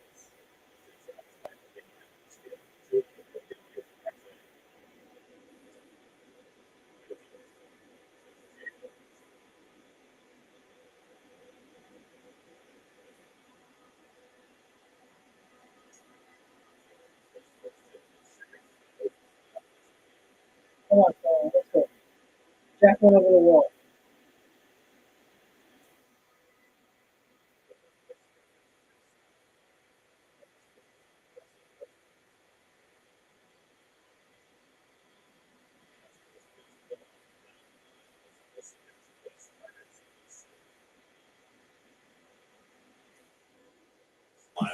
Well, the Astros haven't played in the Astrodome in a very long time. Comeback season after 2 years on the sidelines, following Tommy John coming back at age 39. And Framber Valdez, last time the Mets saw him, they were breaking his hand in spring training. Remember that? On a Francisco Lindor line drive last spring. Swinging a Well, Jack, we tried. Down on strikes to end the inning. All right, guys, so the Mets got a run on the Brandon Nimmo sac fly. Still 4-1 Astros, going to the bottom of the 3rd. Well, guys, it is called baseball, so that is shocking breaking news, guys. The Astros are pitching. The umpire is calling a good game behind the plate, which is, very far and few between. It's nice to see that he's giving the same calls to both pitchers. He's not giving that inside corner to anybody. So, and that's always good because those couple of pitches to Nimmo, I wouldn't have been surprised if they were called a strike by a couple other umpires. So, but at least the Mets got 1 run back. See if Carrasco can continue to keep him at 4, so the Mets can chip away at the lead. But once again, guys, don't forget to please hit on that like button. We got about 100 people in the stream right now. So hit on that like button when you get a chance, guys. Let's get this stream out to more fans, more baseball fans, of course, Met fans, but all baseball fans are welcome. So let's make it happen. Yes, different stadium, guys. The Astrodome hasn't been around. They haven't played there in a while.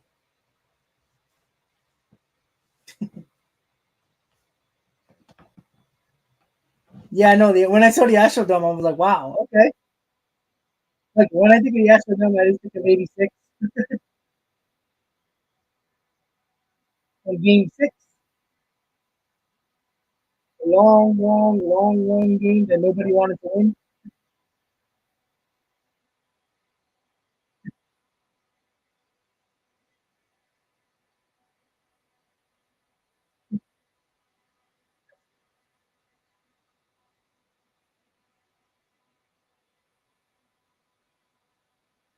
Oh, that's just very good. Okay, that's cool.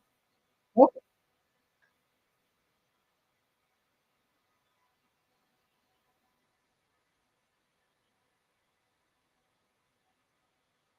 Well, Roberto, unfortunately, that's unfortunately baseball. Right? I mean, you can say that, looking at it, but again, it's not as easy as it looks. All right, guys, so going to the bottom of the third. Let's get a run. The Astros lead 4-1. Bregman's coming up. First of back-to-back home runs for Houston. Bregman and then Jordan Alvarez, who waits to hit next.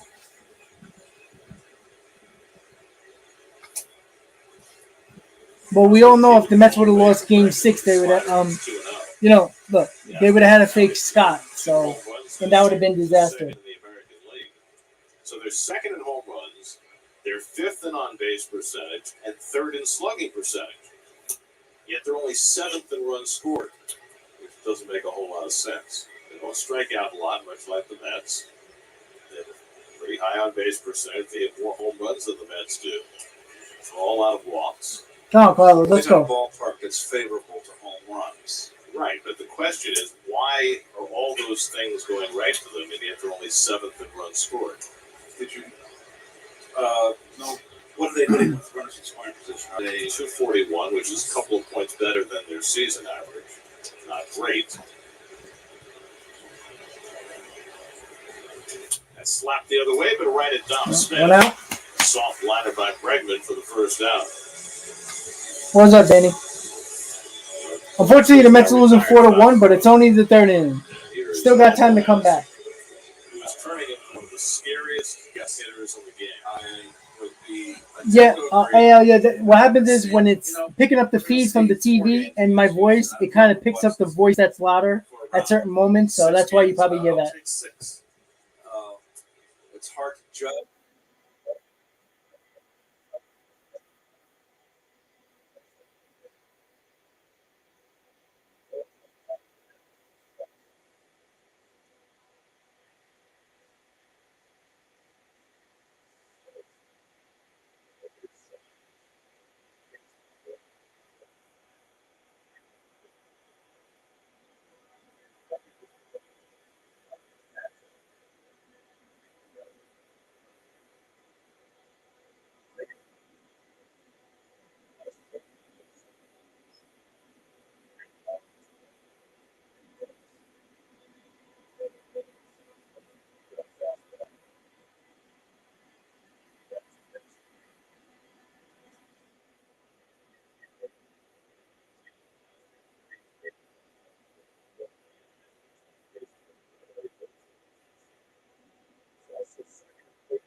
Well, Jack, as long as you beat the Yankees, bring it on in the World Series.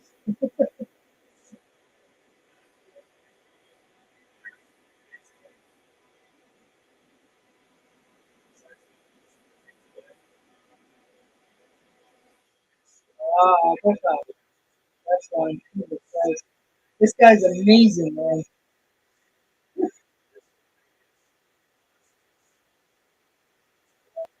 He is good. That's amazing.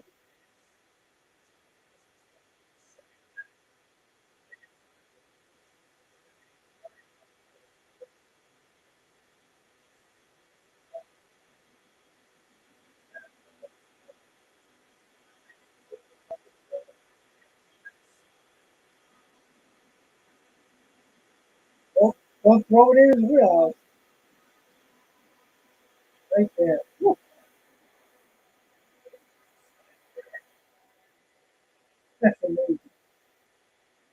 You know what? When you don't see Alvarez play every day, and you see him the last 2 games, it's just amazing. This guy don't hit 60 home runs every year. The way he plays the game, the way his swing is, and everything. It's just a level swing. Look at that. Oh my lord. Jeez. Woo. Wow.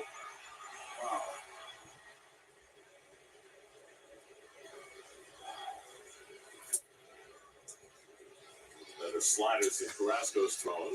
Gets about a Tucker, and it's 1-1. Tucker flying to center his first time up. That was very impressive. I'm stunned.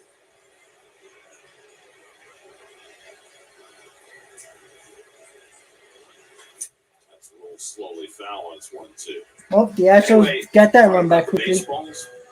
New directive went out from Major League Baseball yesterday regarding the handling of baseballs because there have been so many complaints about inconsistency with the way the ball has traveled and the way it feels, and pitchers complaining about that it's too slippery, etc., etc., etc. This is the first year that they've had humidors in all 30 Major League ballparks. And Major League Baseball sent out a long memo about when the balls should be taken out of the humidors, how they should be rubbed up, about not putting the balls in a ball bag until the ball bag's been cleaned out. They're concerned clearly about how the baseballs are rubbed up in terms of the mud and the mixture of mud and water that's used to rub up the balls and how long they're out of the humidor. And they're trying to create some consistency. We'll see if that does anything. But apparently that was a very long and detailed memo that went out to every major league team yesterday. And you know, when we were in Philadelphia, when you walk towards the elevators, Gary, from when we get off the bus or taxi, you walk by the humidor in Philly, and I was kind of late-ish. Ball four to Tucker. And there were two guys sitting in folding chairs with the baseball.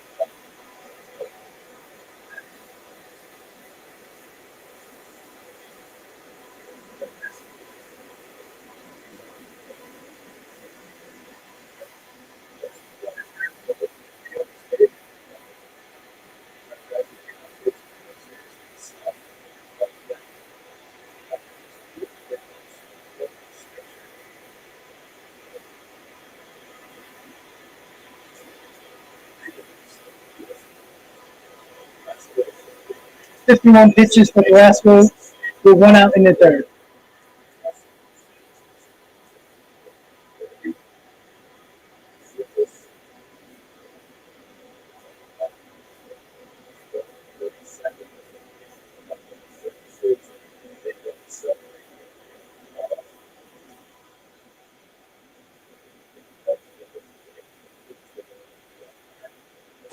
All those games are covered. And, you know, when I came up, home plate umpires were the ones that rubbed up the balls. That was their duty.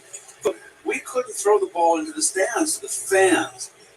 Something's all happening here. Something's concerning. All right, so the trainer's coming out for A Carrasco. couple of innings ago, Carrasco talking to Joe Goliath, the head athletic trainer of the That's dugout. not good. He didn't know whether there was anything to be concerned about. Now Goliath and Jeremy Hefner and Buck Showalter all.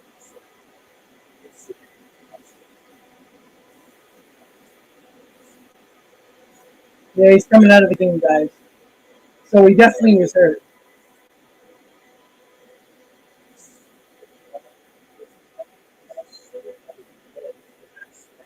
Oy vey.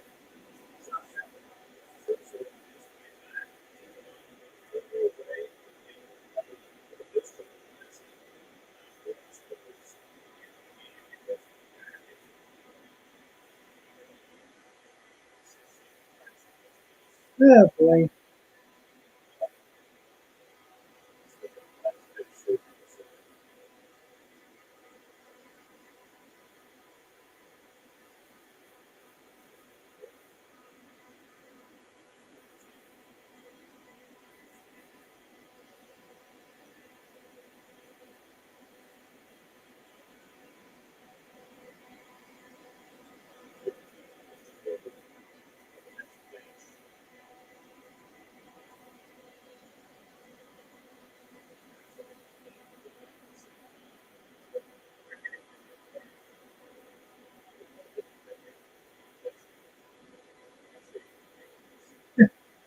Yohan Lopez is going to be coming into the game. All right, so it's going to take a while for him to get warmed up. He's throwing the pen right now. Going to be able to throw on the mount for a few. So Carrasco just came out with an apparent injury. Again, he didn't look happy that he came out. Again, I don't know if it's stiffness, tightness in the hamstring, legs. I don't know. When he threw his last pitch, it looked like he did like baby it to home plate. So hopefully it's not an arm injury. But we'll wait and see the news on Carlos Carrasco, which is not what we needed right now. With McGill down for at least 2 months, and then who knows with Carrasco now. Now we really need Scherzer to come back now because all we got left is Bassett and Walker. That's basically the mainstay in this rotation right now. So it sucks. It's not good news for the Mets. Can't really afford more pitching injuries. Yeah, you could go more Trevor Williams and David Peterson. Scherzer should be back. I mean, Carrasco is hurt now. You're definitely going to need Scherzer right away. So, kind of sucks. But deal with it. Keep on moving on. And like they always say, next man up. But, with Carrasco pitching so well, it's going to be a big blow, right? That was the guy we were counting on. We counted on him and Walker when Bassett was struggling. Now it's going to be done. So, where do I agree? I mean, the injuries are just the same for the Mets.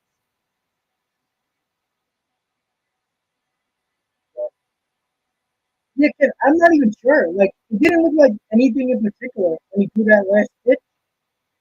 He did like baby it, like his motion slowed down. And so, could it be a leg? Could it be a shoulder? Who knows? Hamstring, arm, elbow? I don't know.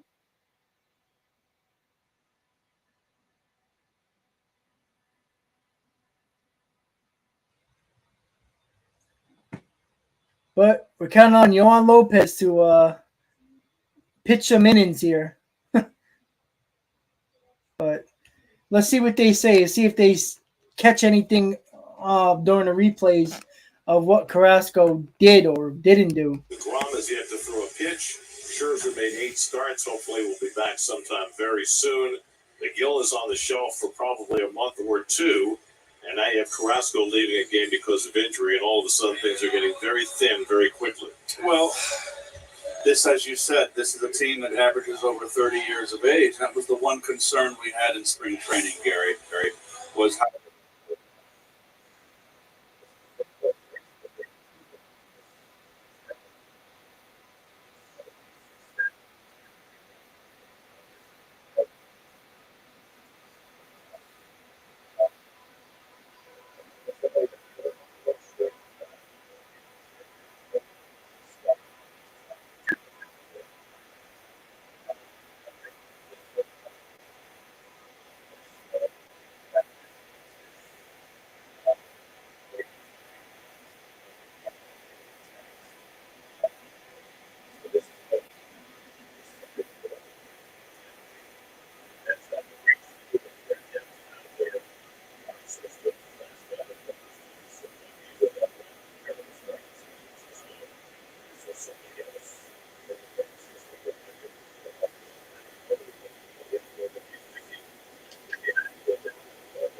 If you do get Scherzer back Sunday, you do have Trevor Williams to fill that spot.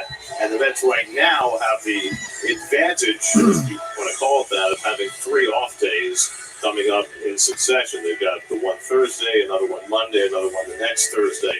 So at least that allows them to play around with their rotation a little bit. But, going forward, if they were to lose Carrasco for any extensive period of time, you'd have to think that they have to begin thinking about the trade market. I mean, I know it's a little early. The trade deadline is August 2nd, so that's still, 6-7 weeks away. But at some point, you have to maybe overpay, and that's the situation that you put yourself in if you are that short of starting pitching. it's like Yeah, you overpay, not only because it's early, way too early by the trade deadline, but teams know you need a starter. They're going to try to, steal away as much as they can. So here, looks like Lopez is ready. See how Lopez can do against the Astros here. He had his elbow cleaned was over, and that appeared to solve a lot of the things that were troubling him last year, and he was off to such a wonderful start. We'll see what happens from here. Yohan Lopez in to face Yuli Gurriel, and checks in on Tucker. Lopez last pitched the day before yesterday against Miami in the final game of that series. He got the final 3 outs against the Marlins. This is now his 4th appearance for the Mets. And, yesterday the Mets had Trevor Williams out there, and they figured it was going to be a tough day in terms of filling innings unless Williams could get deep, which he hasn't been able to do. So he went 4, and Jason Shreve went 1, and Adonis Medina soaked up the last 3 innings in that game, which was really a godsend. That leaves Lopez and Tommy Hunter to try and fill some big innings today. Right. All this happens when you have the deadline, when you have to go back to 13 pitchers. And with Seth Lugo on the paternity list. Well, by the way, congratulations to Seth and his wife, who I told had a baby boy on Monday. Congratulations. Who goes? Fly ball toward the right. Should be a power ball. 2 outs. Retired Gurriel. So congratulations to Seth and Amanda Lugo, their second baby boy. No name yet. Really?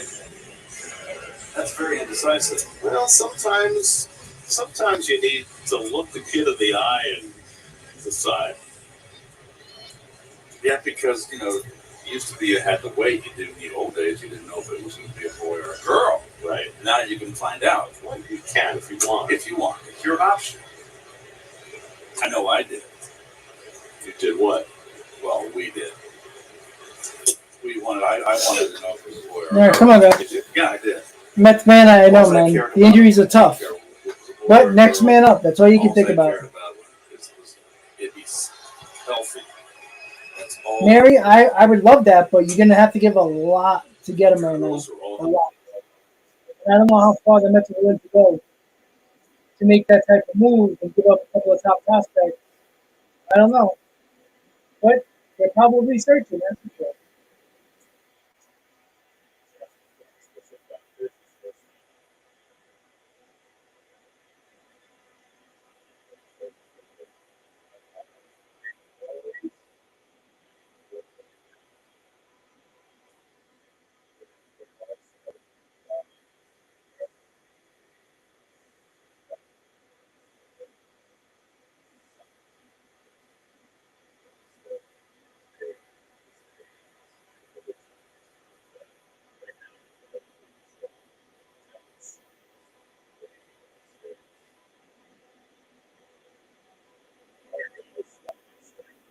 Alright, so Lopez took them out.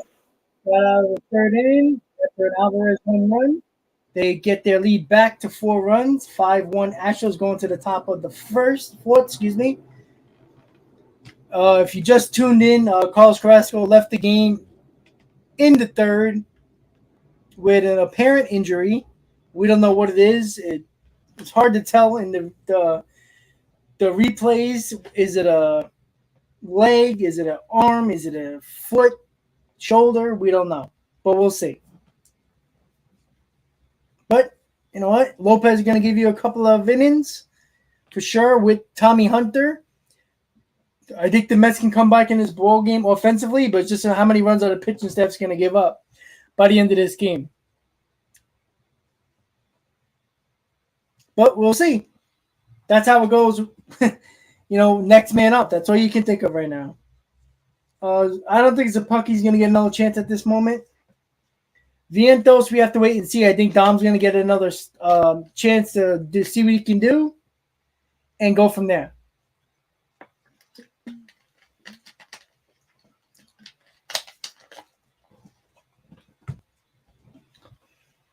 But we can't keep on having these pitching. As soon as we get an arm back, we lose one. Excuse me.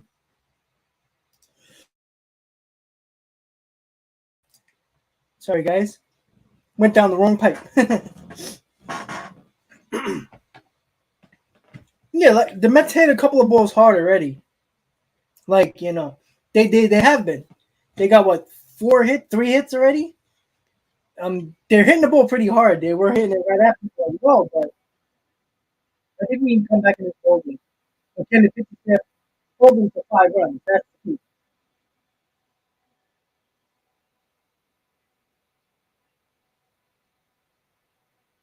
Yeah, could it be just the puppy was just nervous?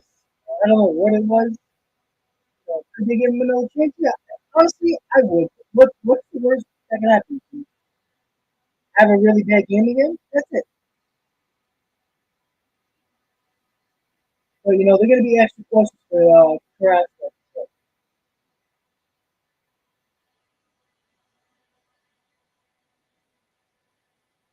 So, I think that the Mets can actually come back in this ball game. Just hopefully the pitcher steps into it. Keep them at 5. So top of the foot, we're giving a 5-1 action.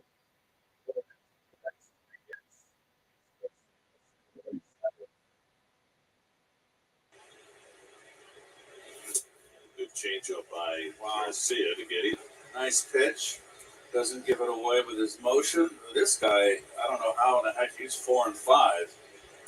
He's got good stuff.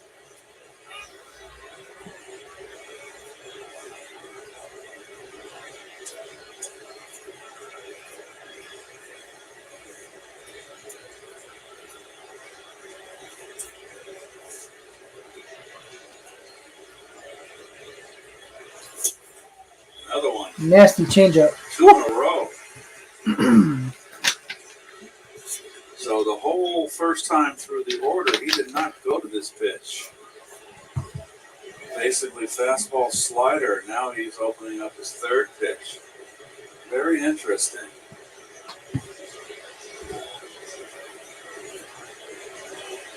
Gore was behind the count his first at bat before he got his base hit.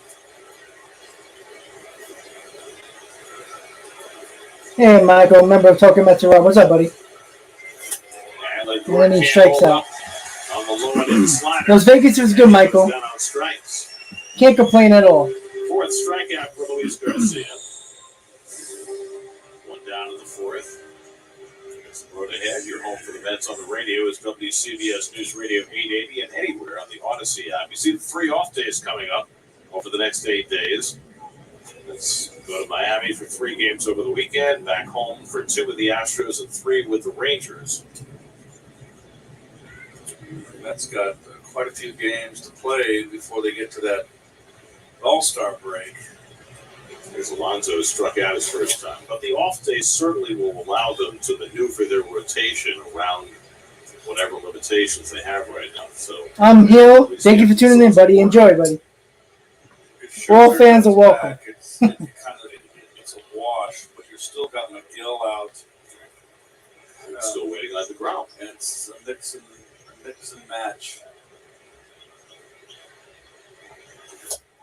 Alonso, swinging right over that fastball. He's not afraid to throw his heater. I've seen some pitchers get a little gun shy with Pete. Not this young man.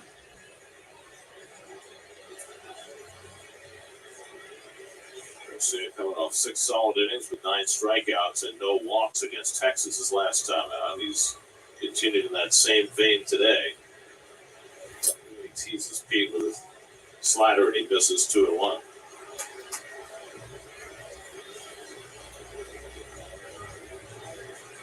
Alonso DHing today. Yeah, Michael, that's exactly what I needed, some sleep for sure. But I'm glad I'm back too. Just in terms of Buck, not a lot of sleep in Vegas. It's better for him to DH once in a while. There goes that slider again. Chase that breaking ball, and it's 2-2. Boy, he's definitely tough on right-handers.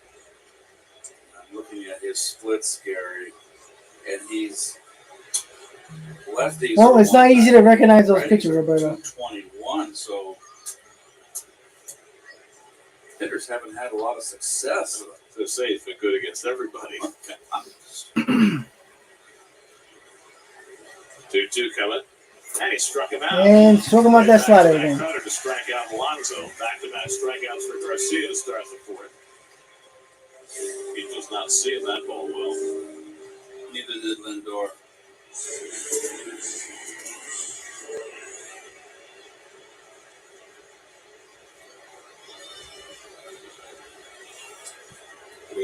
basically got three variations of that same pitch. That pitch that he calls a cutter. And he's Exactly, got the Michael. slider. And then he's got a slower pitch. I'll probably be at one of the Marlins games when they come back home. I mean, sorry, not one of them. Yeah, one of them. Sorry, one of the Houston games. And definitely a Rangers game, Texas Ranger game for sure. One of the reasons the Astros have the second best staff ERA in the league. Their bullpen has been outstanding.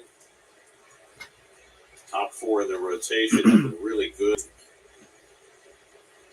They've got a 10-game lead in the AL West to show for it. Fastball for a strike to Guillorme, and 0-2. Bowie hit the ball hard his first time up, lined out to the shortstop. Garcia has struck out his last three hitters. They're facing Guillorme, who's one of the harder hitters to fan.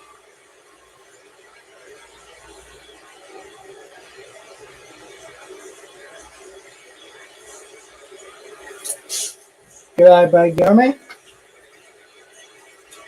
Let's go back and find out how Garcia started that whole. Yeah, you know what's funny, Ken? I had the Marlins feed when I was at the bar in Vegas, and oh my God, they would not shut up about, I don't know how the Mets are that good. Look at the team. I was like, wow, really? All right, we'll do that. Dances to one side and then to the other side, and then finds a straight line to the plate. And that's what it's all about, right? Is finding that straight line to maximize your delivery. Well, I mentioned earlier about Jim Cott when he went to the White Sox and Chuck Tanner was managing the White Sox, and he went there from the Twins, and everybody thought at that point on Jim's backside of his career. Guillorme right at third baseman, Bregman at the shortstop position, and it ended in going to the bottom of the fourth, 5-1 Astros.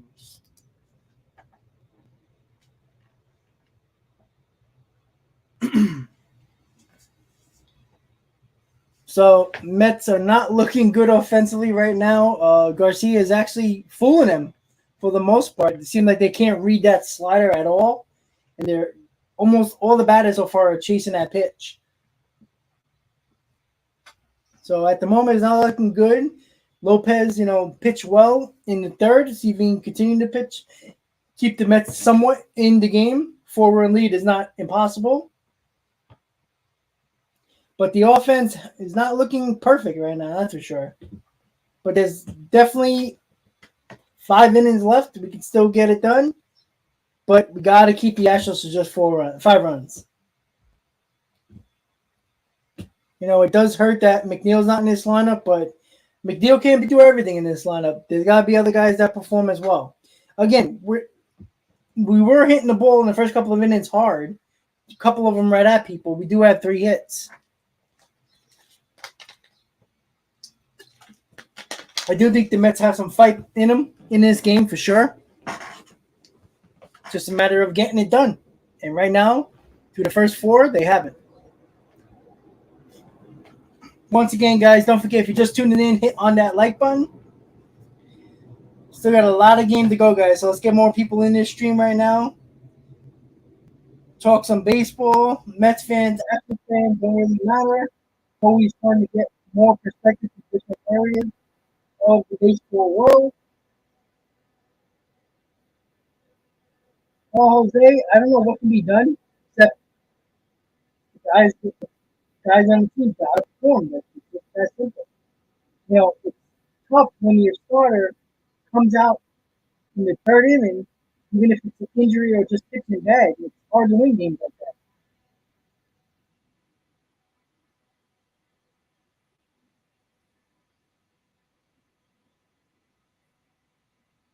But what Garcia is doing, he's keeping the Mets batters off balance on them. They hit a couple of balls hard, but other than that, they can't read his slider. So bottom of the fourth, guys, Brantley's up. See if Lopez can still get it done there.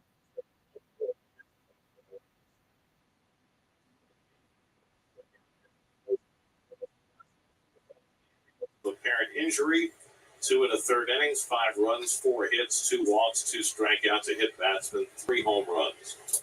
Just an awful day from the start for Carrasco, and it got worse when he had to leave the game in the third inning. And we'll get a report on Carlos as soon as we can. Anyway, you were Well, Jack, the Astros are going to get a lot of attention when they end up in Yankee Stadium next week. So, or this week, actually. Next week, yeah.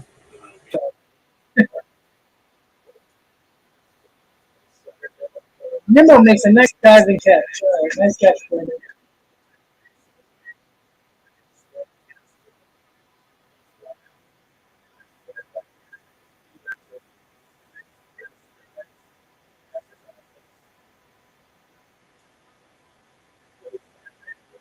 Well, I mean, the Mets aren't playing bad in June. I mean, they're 2 games over 500 in June. So, again, we all talked about, especially with the lead the Mets had going into June, all you got to do is play 500 in June. Get past that month, which is one of the hardest months in the Mets schedule. The schedule is going to get a lot easier over the next couple of months. So, June, the end of May into June was a very tough stretch for the Mets. If you go 500 during that really tough stretch, you got to take that as a win, especially when you're up in the division where you had a 10-game lead going into the late June, May, early June. And as good as the Braves have been, they're the same amount of games they were before the homestand the Mets had when they went 6-0 before the West Coast trip. So, you know, they really haven't technically gained ground over the last month. So 2 games over 500, even if we lose today, it'll be 2 games over 500. So I think over 500, or at least at 500 in June would be perfect. I'm not going to complain about a 500 June. Christian, that would be cool. Left hand off the bat, pointed straight back to the umpire, my hand up, timeout until I got my foot in, put the hand on the bat, and got ready to hit. Because he was coming. Like Derek Jeter before Derek Jeter. Jeter always had his hand up. With Jim, he got that ball and worked fast. What a great teammate.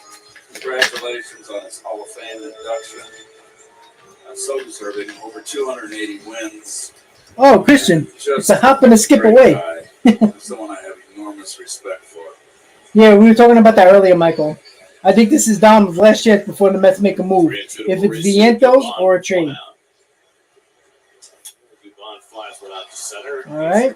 Easy can of corn for Nimmo. 2 outs. 2 out. So 2 up and 2 set aside. Hey, remember we were talking last night when we were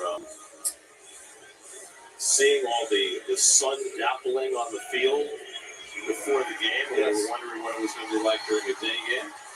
So I don't know if it's the angle of the sun or it's just a cloudy day, but we've had no issues at all this afternoon. None whatsoever. I think it's... Hey, Sean, member of Talking Mets and Rob, what's up? This morning. Yeah. I know it's hot. It's like 95 degrees outside. That's why the roof is closed. This Jose Altuve walked and fly deep to right 0 for 1. Well, Lopez has come in and given the Mets some stability here. 4 batters faced, 4 retired. Adonis Medina did something similar last night, soaking up the last 3 innings with the Mets short in the bullpen. And today, starter leaving early, and Mets need a lot more. All right, look like Lopez get out of the inning. 1, 2, 3. And he does, all right. All right. 5 up, 5 down for Lopez. Looking good. Mets keeping him in the ball game. Got to start scoring some runs here. Got to get to Garcia a little bit here. Going to the top of the 5th, guys. 5-1 Astros.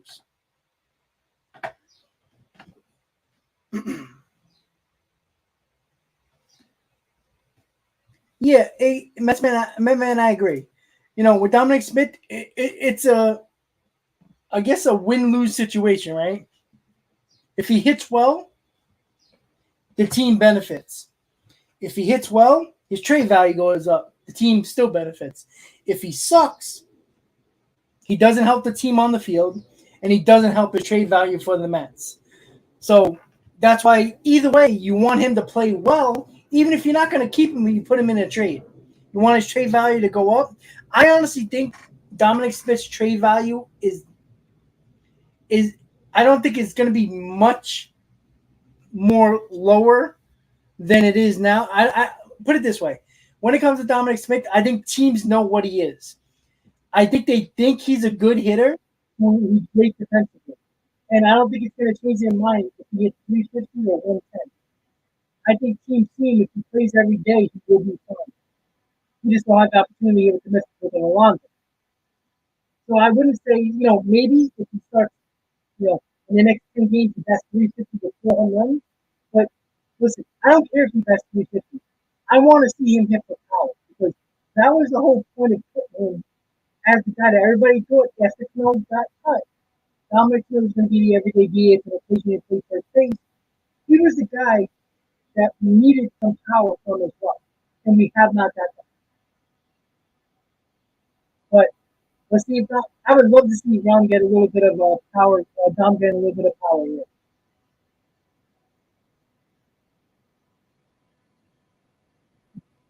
Then I don't think Dom and Mazika would do it.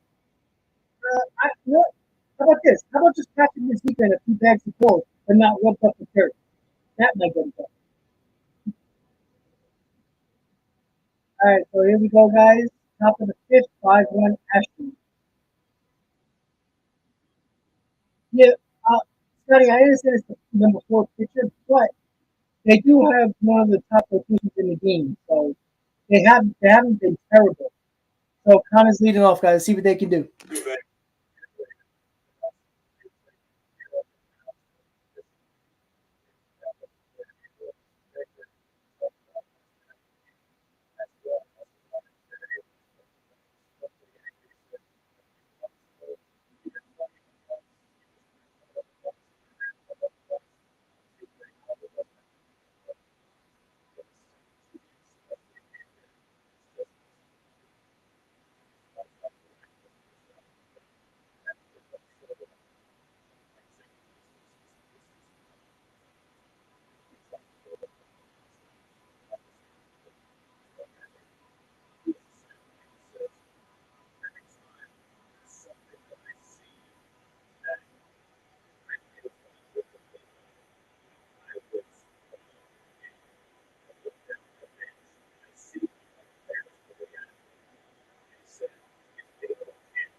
Doesn't bother them, then it's not going to bother me. It's their game.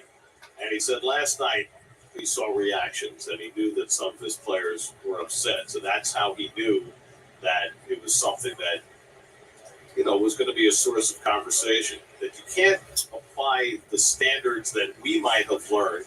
He was all the same generation 30, 40, 50 years ago.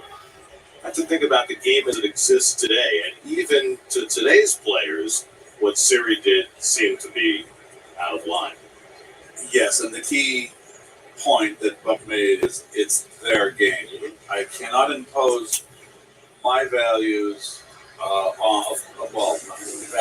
my feelings on the player, on my players. That was the big takeaway for me. And if you can't do that, then it's time to get out of the game. Well, and the other thing he said was that it's the players who are going to police those things, right? If it bothers them, the people that it bothered most were Siri's teammates.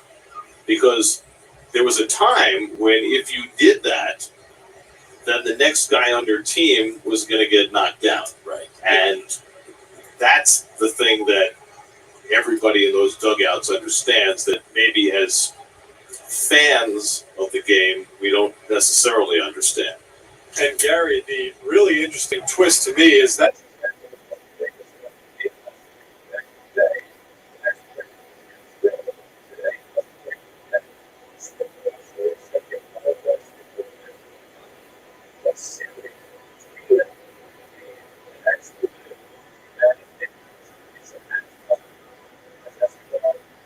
Let's put that in his track.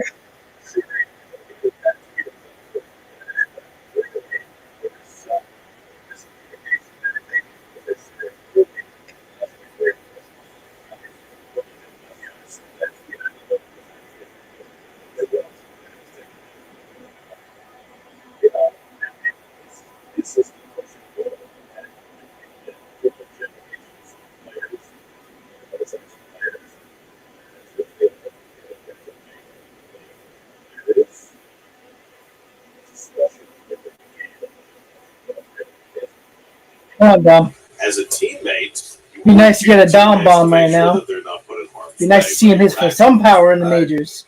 These are two old school managers that are.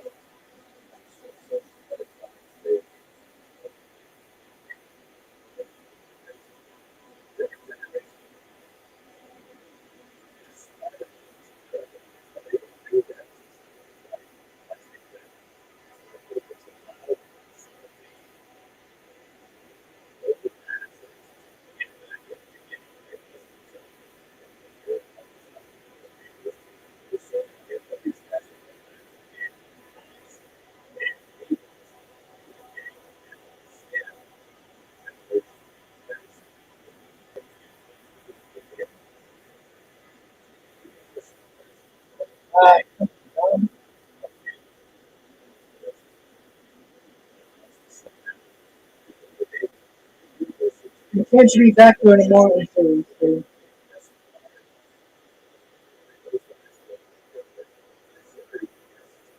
But you should within the group of today's players, and so there's a push-pull that goes on there. It's The grandfather, the father, the son, right?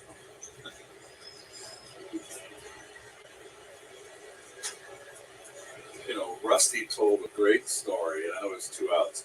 Gene Mott was a great bench rider, and Rusty was the best hitter of the Expos. And Gene would always have his pitchers knock down hitters. They lost a lot of games and hit hitters, and it would always be Rusty would be the one that would get retaliated against. He said, finally, I got so fed up. He said, there's a particular series where with the whole 4-game series, I had 4 welts in my back. And I went in after the 4th game, and I said in Gene's office without a t-shirt on, I turned my back to him and said, stop throwing at the other players.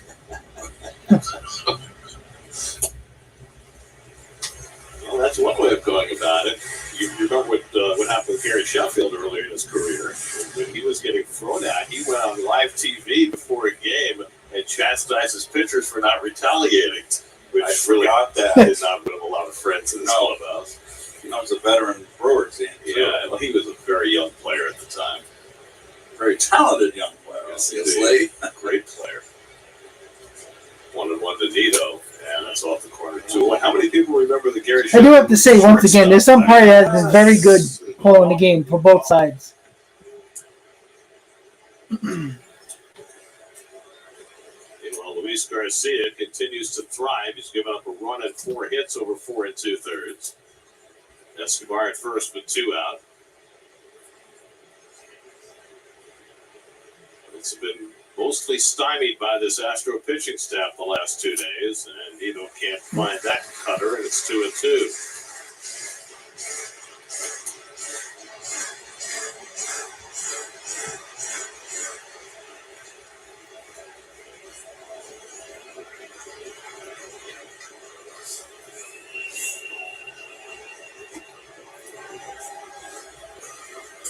Come on, Tomas.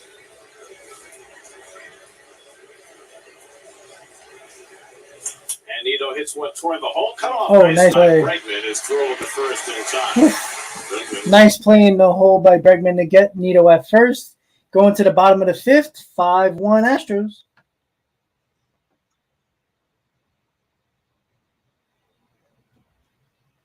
Well, Roberto, that's not true. They've been one of the better teams in runners in scoring position. Just because, they haven't been doing it over the last couple of games, they played well. And they're hanging off 1 and 2 with 1 score in the lead. So it's not really they can't score runs. They can score runs. It's not the issue. They're running score position. They can as well. They're just not doing it yesterday and today right now. That's the only difference. It was a different argument when we were home and they were scoring runs with no problem. So the problem with baseball fans in general, they have the problem of being laser focused on just that game or just that series and don't look at what they did over the last 3 weeks. They're going to have bad games. They're going to have trouble. Baseball. The best team in baseball can have a stretch where they don't score any runs and they don't look like the best team in baseball. And obviously in yesterday's game in the first 5 innings of today, they don't look like the same team. It could be a combination of things. Gotta give credit, tip the cap to the team who you're facing. It's not like the Astros are a terrible team. They're a really good team. They're 10 games up in the AL West. All right, the AL West isn't great, but that's not their fault. They're winning who they got to beat who they need to beat. They're a very good team. That team has playoff aspirations. That team has World Series aspirations.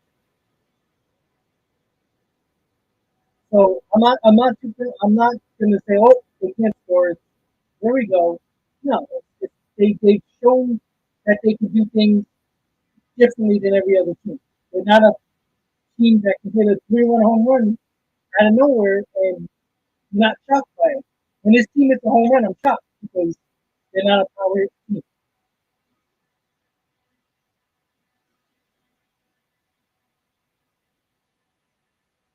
Exactly.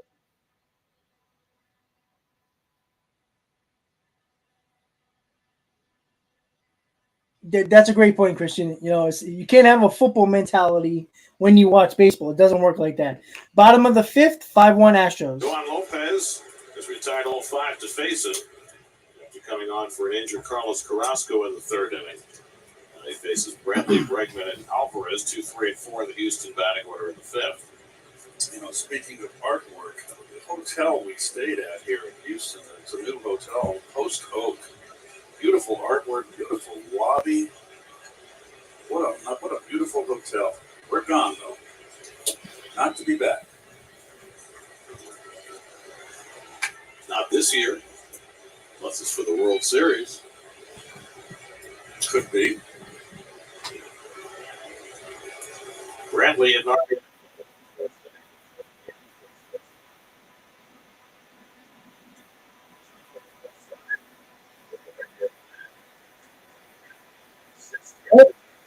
Gotta say, Lopez has been pretty good. 6 down, 6 up, 6 up, 6 down.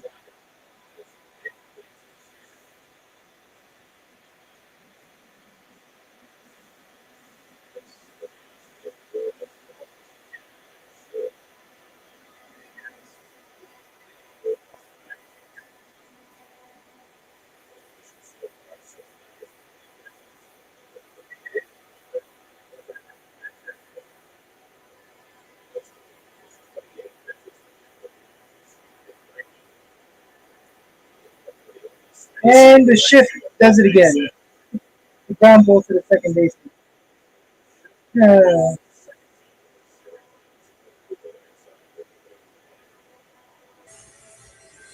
Bregman has had a rough year, his 2nd straight 2-hit game. And now Alvarez has already hit 2 home runs today.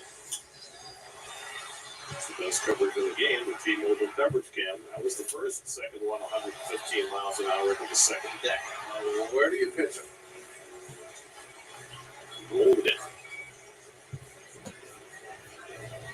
He stands good, way back on the box and off the plate. Slightly open stance. Rests the bat on his shoulder. Well, Trevor May, we haven't heard much except that he's doing rehab, strengthening drills. Travis Jankowski is still healing, so we got time for both of those guys to come back. Jordan Alvarez is only 24 years old. If you go back in history, and I'm talking back 120 years, and look at the highest slug.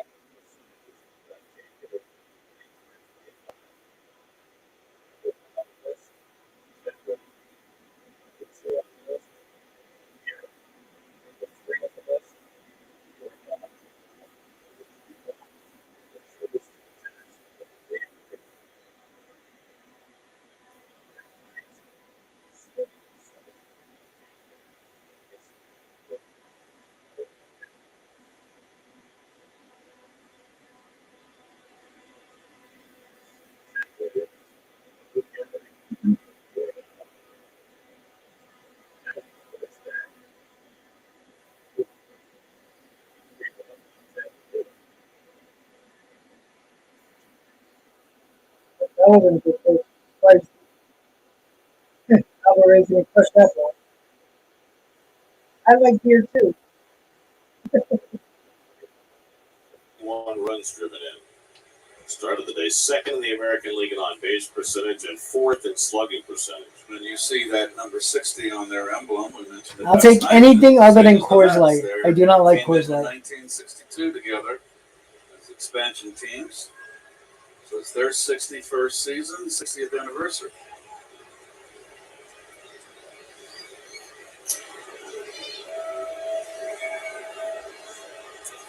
That's those fastballs to first base. Well, McMahon, that would be nice. Very nice.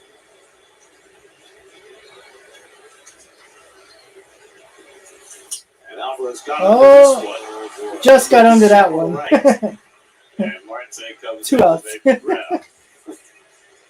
Coors Light is Pitches, terrible. and that could have It's got been that a terrible third ball. taste. All it Yeah. needed was that ball to be a little bit more over the plate with a backdoor slider. This young man that might one day hit 4 home runs in a game. He's got that kind of potential. Who was the last? Scooter Jeanette? Was he the last? Can you believe that?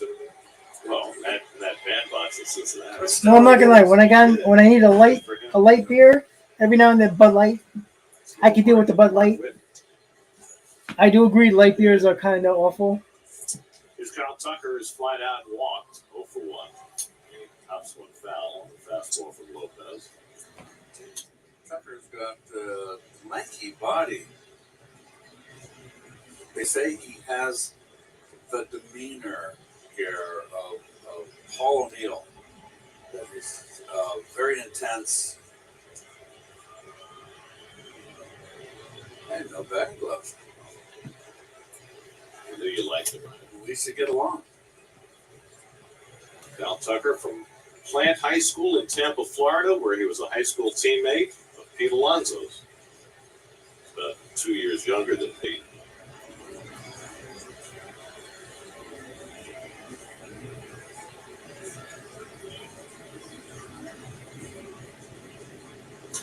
And he pops one Pops on it up. line. Is that going to hit the roof? They're taking some axe. Nito, watch the bat. Oh, that was almost a disaster. All right, Nito got the K. He almost tripped over the bat, but the Mets got out of it. Going to the top of the 6th, 5-1 Astros. Yeah, you can never go wrong with certain beers. You know, I'm not again. Coors Light is just terrible. Look, sometimes different beers, you know, you can kind of taste similar. Like Guinness, obviously unique taste. Heineken, definitely unique taste. All types of IPAs just taste differently. But I had something called a sour apple sprit. It's very simple. It's a Crown sour apple with cranberry juice and some lime. Not bad at all. That was something that I just tried. Like one of the bartenders like, oh yeah, we got a special on. I'm like, all right, special, cool, I'll take it. It was like $4 a drink. And, you know, in Vegas, that's like rare. So I was like, oh yeah, keep them coming. Why not? So I think I had like 8 or 9 of those. You know, obviously it's mixed, so you're not going to get completely wasted. But yeah, that was pretty good. But, you know, yeah, take it wrong with a rum and coke, vodka spray, stuff like that. Can't complain about those. But let's get back to it. Okay? Beer is always fun to talk about. So, anything that makes me goofy, I'm good. That's it. The way I see it. So Lopez, hey, after keeping us in the ball game, you know, if the Mets somehow come back and win this ball game, Yohan Lopez, MVP of the game. No doubt about it. You know, Carrasco couldn't get anybody out. Guys say, no, you know what, buddy? I am not a table guy. Never was, never will be. I'm a slot guy. Never was a table guy. Now, don't get me wrong. Can I play some cards? Yeah. But I'm not big on the table. I'm more of that, you know, I like to sit down, relax, get a drink, play the slots. I'll be good. All right, guys, here we go. Top of the 6th. Brandon Nimmo leading off. Garcia is still in the game for the Astros. Lopez have been keeping the Mets in a ball game. See if the Mets can come back and win this ball game. Top of the batting order, Brandon Nimmo. Well, I was feeling good. Garcia. Brandon's got a base hit and a sacrifice fly today. Garcia Ooh, scotch. I don't like scotch. Garcia's been give me some whiskey. I can throw down some Fireball. There's no doubt about that. Had a lead since the first inning. Yep, Joe. Let's see if the Knicks can get their point guard. Last night was a strike with Hunter Wendelstedt behind the plate. Four Loco is a killer. He's not working today. Hunter apparently suffered a concussion during the game last night, so he was replaced on this team by David Arrieta, who is umpiring at third, which Hunter Wendelstedt on our best. It's an occupational hazard for umpires. Hunter was more of a high ball umpire last night.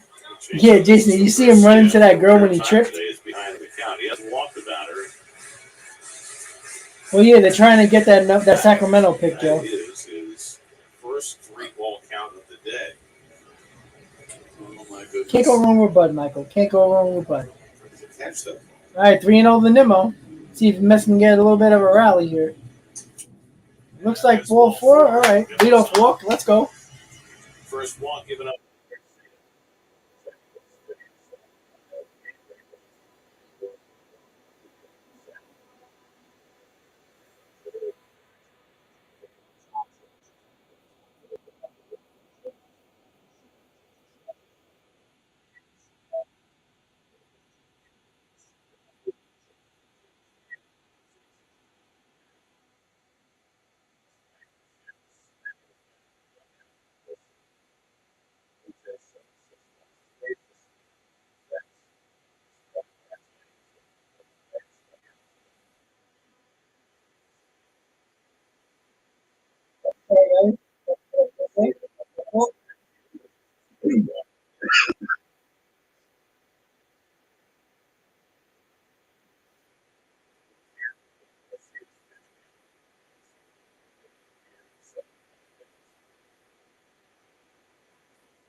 Breaking ball off the plate, 1-1. The difference with Nimmo and Marte so far in these two at bats, they're laying off the slider that they were chasing early in the game. Carrasco was forced to leave because of injury. Still no Lane, not yet. And White came out of the game.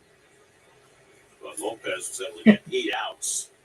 Certainly take some of the pressure off the later inning guys. And it looks like Hunter will be on at the bottom of the 6th. Marte takes the cutter off the plate, 2-1. All of a sudden, Garcia having a little more trouble throwing strikes. And, yep, already see that the Mets are not chasing that Garcia slider, which is making a difference in Nimmo's at bat and so far in Marte's at bat. Sometimes these pitchers, they're not used to going 7 innings. They can kind of hit a wall. There's some activity starting now in the bullpen. Come on, Star, let's go. Houston's bullpen. 2-1 to Marte with Lindor on deck, and Marte chases. And there he goes. That is a big chase. That's not the pitch you want to chase. Strikes, and Marte swinging at a pitch 2 feet out of the strike zone. Marte has not figured out Garcia. He's having a tough time picking him up. That swerve is kind of giving him fits. Nimmo at first and nobody out. There we go. That's in the gap. Nimmo's definitely going to third. Is he going? He's going home. Yeah. Yes. Here we go. Second run, nobody out. Another man in scoring position. There we go. Great base coaching by Joey Cora. Well, what new with Mr. Cora? Finally, Marte got the Let's Go Mets chant in Houston. Here we come. Swerve and throw that ball in the right center field.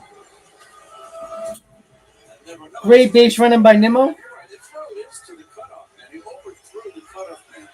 McCormick did. Gary. I mean, he has to hit the cutoff man. He's getting the ball up against the Come on, guys. Let's go.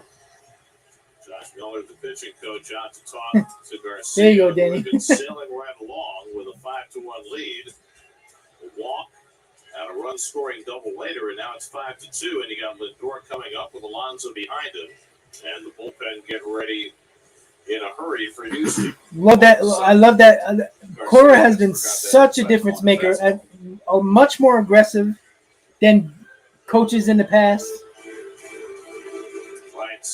I mean, he saw the bobble by the outfielder, and right away sent him up. Now we got a runner in scoring position with nobody out, with Lindor and Pete Alonso. The big boy is coming up. Come on, Frankie. Let's go. And had to leave because of injury in the third. Now the Mets trying to assert themselves here in the sixth. Lindor has singled and struck out 1 for 2. Nobody out. Marte at second.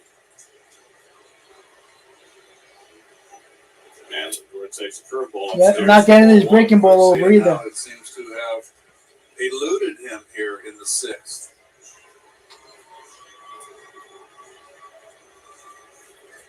Three on the right side against Lindor. The shortstop hole wide open.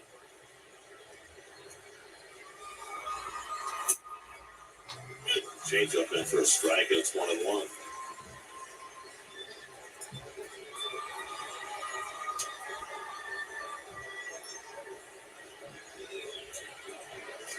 So Frankie base it. Vaughn trying to keep Marte close at second. And Lindor Swing at that. That was a nice changeup. That is a good pitch to the left-handers. Gets a little late sink. This changeup. That is a really good pitch. Got a lot of weapons, Garcia. Lindor's already struck out 4 times in 2 games in this series. Down on the count here, 1-2. And he laces one. Yeah, that's a base hit. First and third. So all right, tying run coming to the plate with Alonso. Here we go. Good piece of hitting by Lindor on a 1-2 count. And just like that, Pete Alonso's going to come to the plate as the tying run. Throw a slider. Let's go. There, or was it another changeup? There we go. Sure. Once too often in the well. You hear those Met fans? They're getting rowdy. I'm a bit surprised he's staying with the big guy here.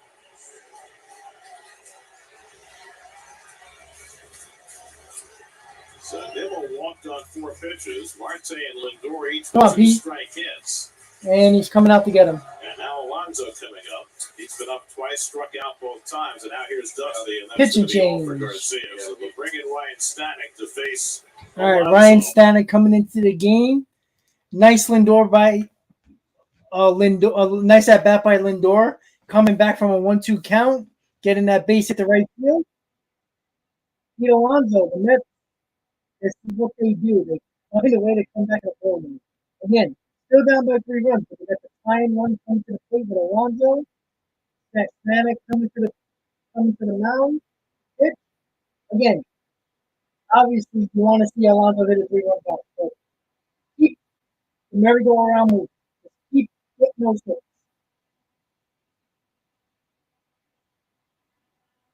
So I'll take a base in here, making it 5-3. Keeping it going, putting the pressure on the defense. That's what you got to do. Mets got a 3-run lead. I think got a 3-run lead right now. First and third, nobody out for the Mets. Pete Alonso coming up at the tying run at the plate, top of the 6th. Mets. I honestly think this is the inning where the Mets don't get any closer. Probably going to be rough because the Astros do have a very good bullpen. But this is the inning the Mets have to take advantage of. If we don't tie the game, we're definitely going to get closer. We got to get closer at the very least.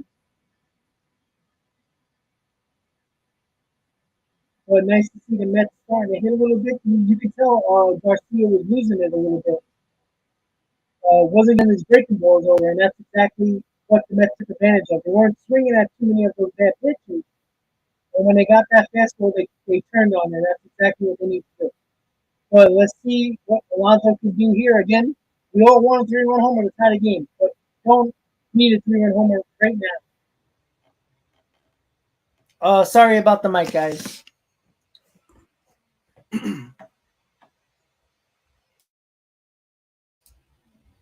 Hopefully it sounds better.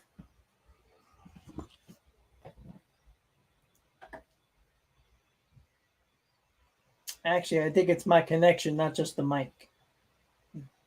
All right, so we're going to see if Alonso can do some damage here.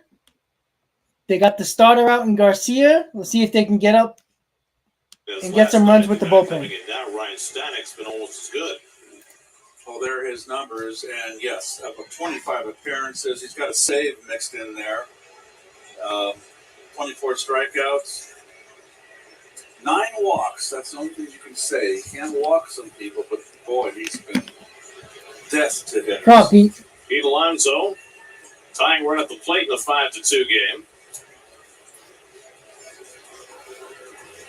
Luis Garcia unable to get an out here in the 6th. The walk to Nimmo, back-to-back 2 strike hits. For Pete's got to be patient here. It's up a run in the inning. Stanek, the former Tampa Bay opener, he was Kevin Cash's go-to opener for several years with the Rays. Oh, fastball up and Pete in. swung under that pitch. Power against power. He was waiting for that brute fastball. Force fastball, brute force. Was late on that pitch though, Swing. but right in the wheelhouse of Alonso. 100. He's got a good splitter, mixes in a slider. 30-year-old from the University of Arkansas. Power against Alonso. He's had one at bat against Stanek, a strikeout. Marte at third, Lindor at first, and Pete flies one out to right. All right, that's at least going to bring a third run in. Marte tagging, Tucker catching. The throw will be cut off. All right, productive out. 5-3 now. Here we go. And the Mets creep a little closer. It's now 5-3. I'll take that. Yeah, they're back in it. So what you got to do? So Right back in the ball game. Twice here in the 6th. That's the first out of the inning. Hey, a lot of game left. Pete not trying to be the headline grabber there. Went right with the pitch, got the run in.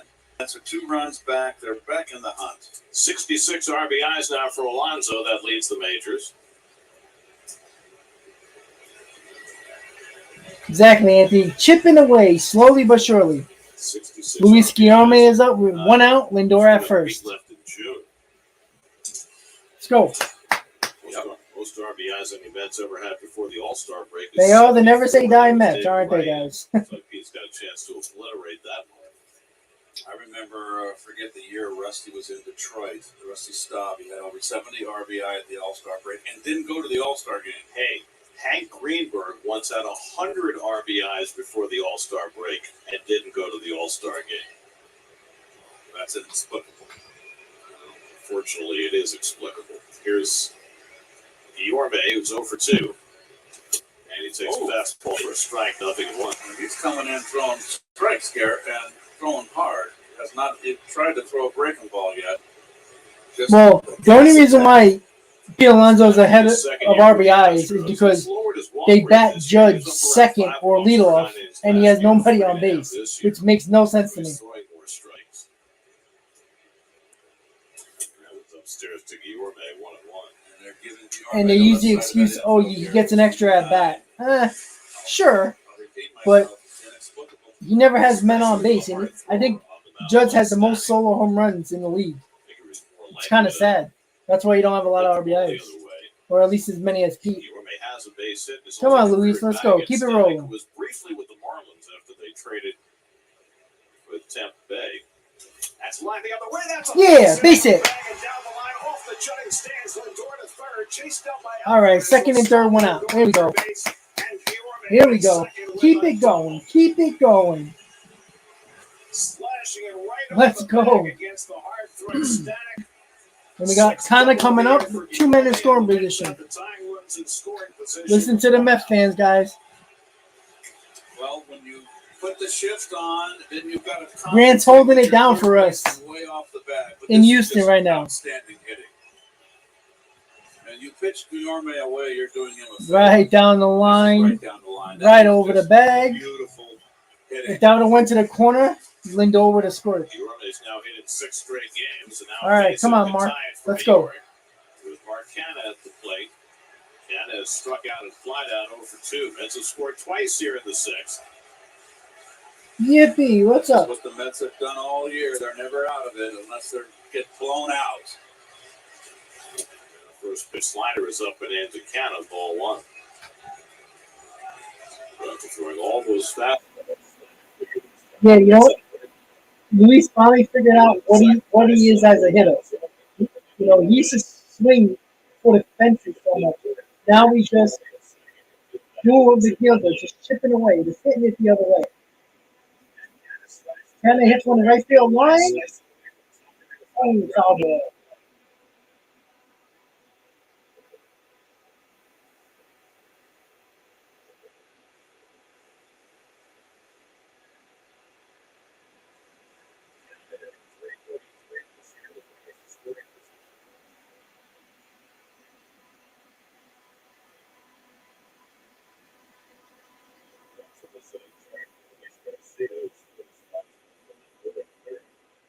Oh my God.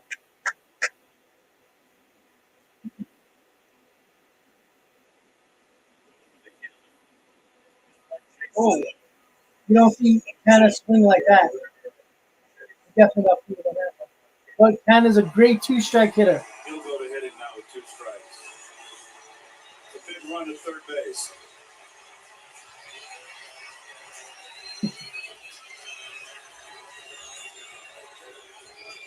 I'll take another sac fly.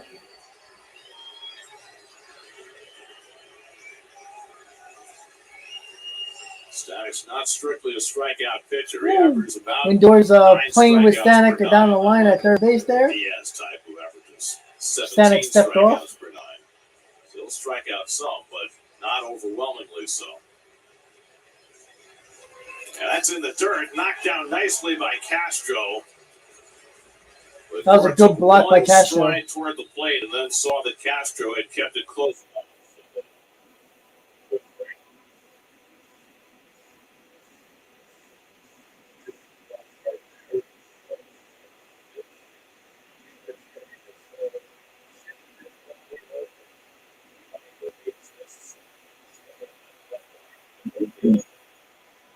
Come on, Mark, let's go.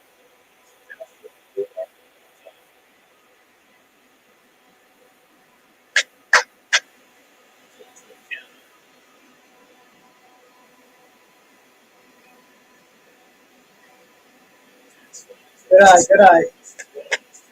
This is what Canna does. Amazing. What's amazing to me with Mark Canna, he's hovering around 300 average. His career average is like 245. So it's amazing what he's doing.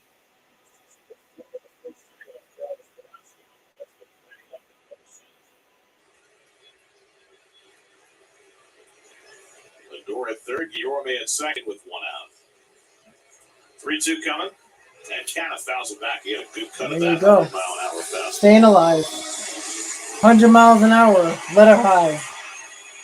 Boy, he takes some great at bats, doesn't he? He does. Every day when he's in there, we see it. He's a tough 2-strike hitter. Really, that's the case up and down this Mets batting order. They already have a couple of 2-strike hits in this inning. Come on, Mark, let's go. 2-strike hits, 2-out RBIs. It's been the mantra for this team. And Canna takes 4-4, bases loaded. So Stanek got ahead of him 1-2. All right, talk about a time where Escobar can do big damage here with less than 2 outs. The inning began with a walk to Nimmo. The only walk Garcia issued in 5 innings plus. Now walk to Canna fills the bases. Come on, Eddie, let's go. Well, base hit to center field his last time, up 1 for 2. No update on Carrasco yet. This isn't a good matchup for Escobar. Guy throws really hard. Let's see what he can do here. Big crowd for a Wednesday afternoon. And it has been lively on both sides. Come on, Eddie, let's go. Lindor at third, Guillorme at second, Canna at first with 1 out. Escobar's been struggling. This would be a big base hit for him and the team. All right, trying to go after that first pitch. Can't blame him there. With the bases loaded in the 4th inning. Jose Urquidy struck him out. He hit a homer later in that game. He hit a base hit his last time up today. Astros infield shoots Come on, Eddie, let's just go. a bit to the left, but not overshifted, playing a double play depth.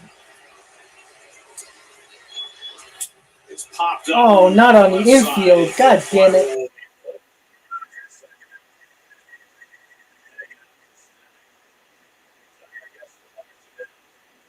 Yeah.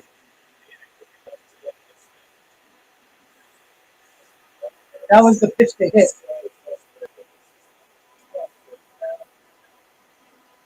All right, Dom. That was the pitch he should have hit. He should have crushed that ball. That was right in his wheelhouse, but he didn't. All right, Dom, come on. How about a first Dom bomb in like 12 months? Let's get it. Ooh.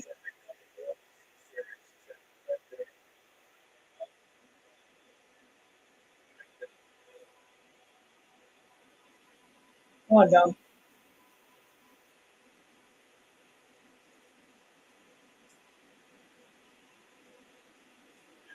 Come on, Dom.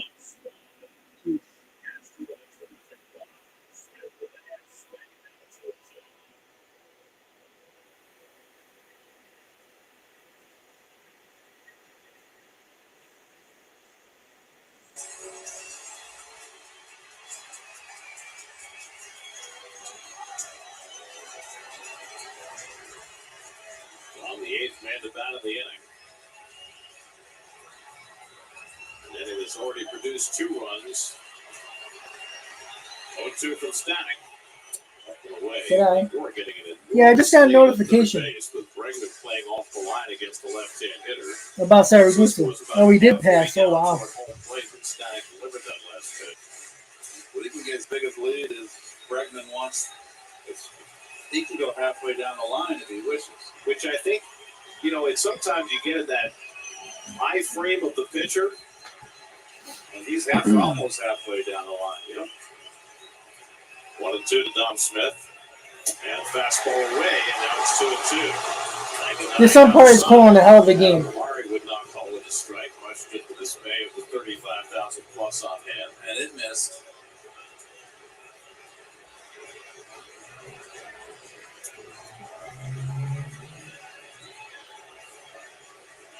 Now Bregman gets a little closer to third base, and Lindor has to scramble back. Now running down the line, and Dom swings and misses at the splitter and Stanek. Well, the 2 guys that you probably didn't want up in that spot struck out. Popped up and struck out right there. Just bad at-bats. Bad at-bats by Dom and Escobar. Once again, Dom is just not doing it. He'll get the base hit with nobody on, but when it comes in these spots, he's just not good. Escobar's been terrible all year, but the Mets got somewhat back in the ball game, down 2 runs now. That's unfortunate because they should have done a lot more, but still got 3 innings to go. You got your car keys, bro? Yeah.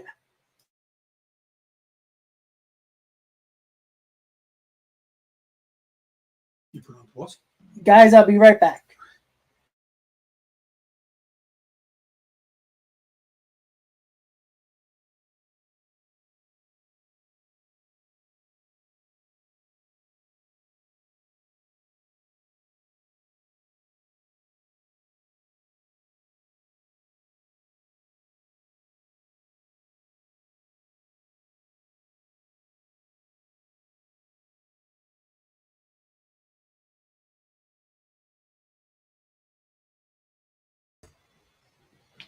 Sorry about that, guys.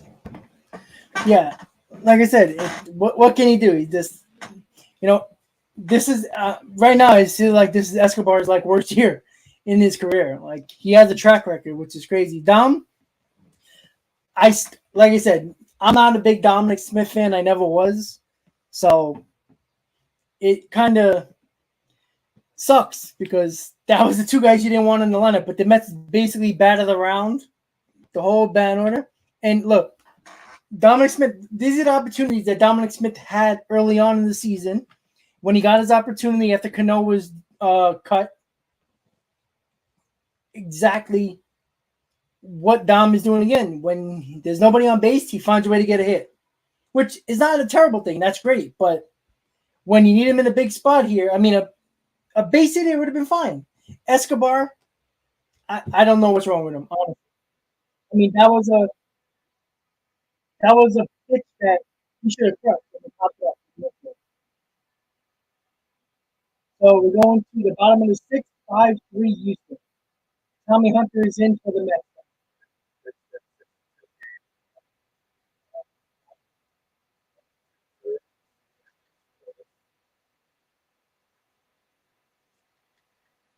Well, it's going to be very tough with the tough Houston bullpen. So,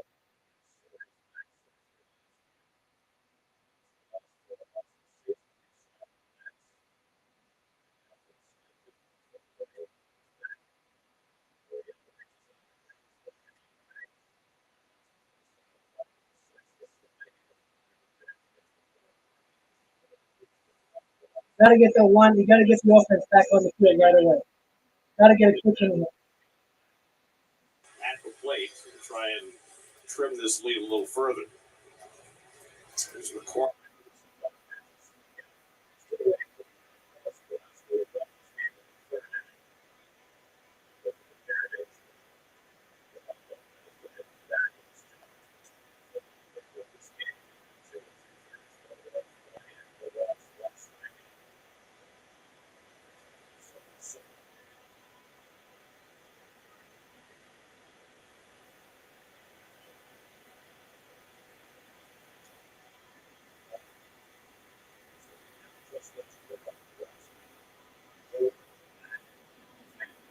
All right, well, lower back tightness for Carrasco. Could be a lot worse. It's not ligament, muscles. Well, technically it's a muscle, but it's no bone or ligament, which is good.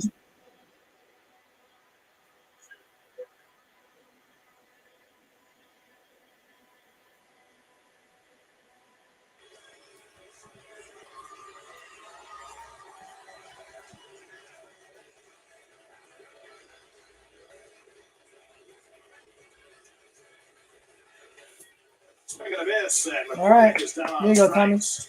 So Tommy Hunter comes in and makes quick work of his first two hitters. They pitched inside to McCormick and then just threw him this slider off and away. So that's the update on Carlos Carrasco, lower back tightness.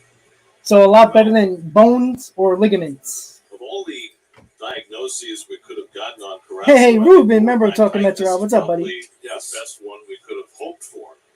He might not even miss a start. You never know. By Nimmo his last time up, and But I would skip his start just to be safe. You could play third. You put Guillermo at second. But trust his veterans. That's what he does.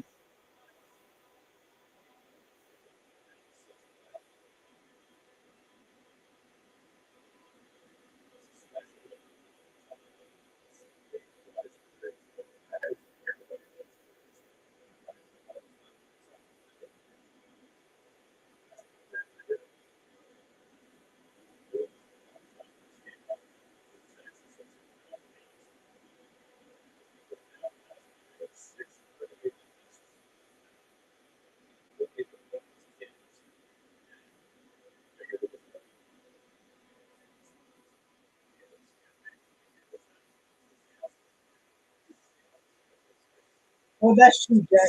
You know what? That's what the Mets got to take advantage of right now. Get a quick inning with the bottom of the order and see if the Mets can come back. I know in your case, Jack, you don't want that, but that's the plan for the Mets. There we go. That was a quick 1-2-3 inning. Get that offense back up there. So 5-3 going to the top of the 7th. Houston leads by 2. So here we go, guys. This game's a little tighter than it was an inning ago, but we'll see. Mets have, who do they have up? They got Nito, Nimmo, and Marte. So we're turning it right back to the top of the order. Once again, guys, if you're just tuning in, Carlos Carrasco injury update, lower back tightness, no ligaments, no tendons, no bone, just lower back tightness again. Hopefully he got out at the right time because some that can linger. We all know that. He is an older pitcher, so that's what you usually worry about with those guys. But again, I would not mind him missing a start. I think that's smart. You got 3 off days in the next week and 2 days, so you don't have to pitch him. You can skip his start. Again, you rather have Carrasco than Williams or Peterson, but you do have the depth to put those guys in there, even for a start or two. So they're not going to push Carrasco. That's one thing for sure. He's too vital to the back of this rotation when Scherzer is out. So it's actually important for Carrasco just to be healthy.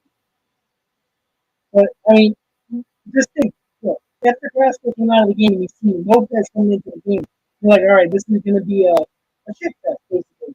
But Lopez did a good job, but Tommy Hunter just came in and did a good job. Kept the Mets in the ball game for them to rally in the last inning. Can they do it? Can they come back? We'll see. But maybe 3 more at bats to go and see if the Mets can do it. The Mets got 9-1-2 coming up, if I'm not mistaken. Yeah, 9-1-2 for the Mets. So the Mets getting the top of the order right back in the groove of things, right back up. See if the Mets can come back. Mike is bad again. Mike is bad.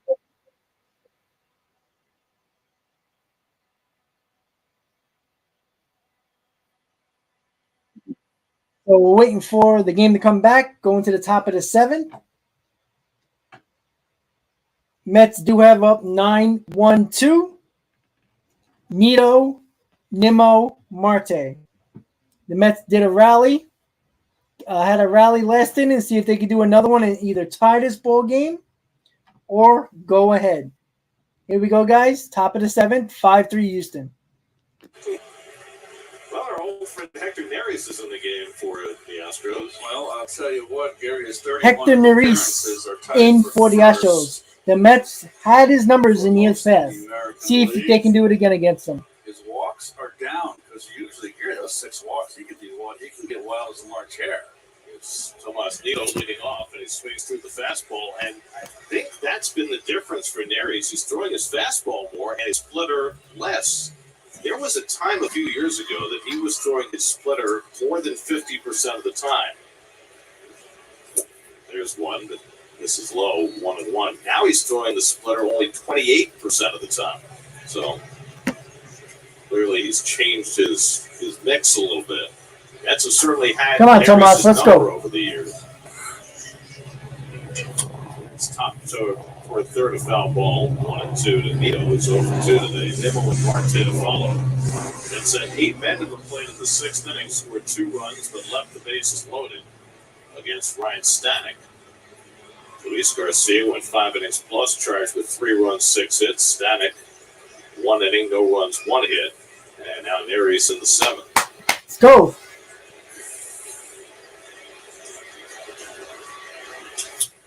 Fly ball right field. And Tucker, a couple of steps back. All right.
Fastball's in for a strike, and it's 2-2. Boy, fastball down. Sorry, working on it, guys. Corner of that box for this one strike, and then the opposite corner.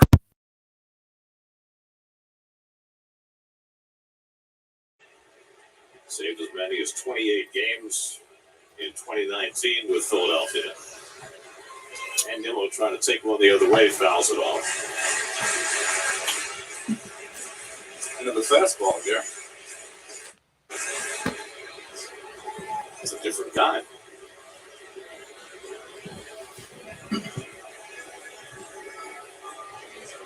Trusting his fastball, trying to spot it on both sides of the plate. Starling Marte waiting on deck. And Nimmo goes down. Nimmo strikes out. 6 straight fastballs from Neris, and he strikes out Nimmo for the second out. Wow. Sure it's the same guy?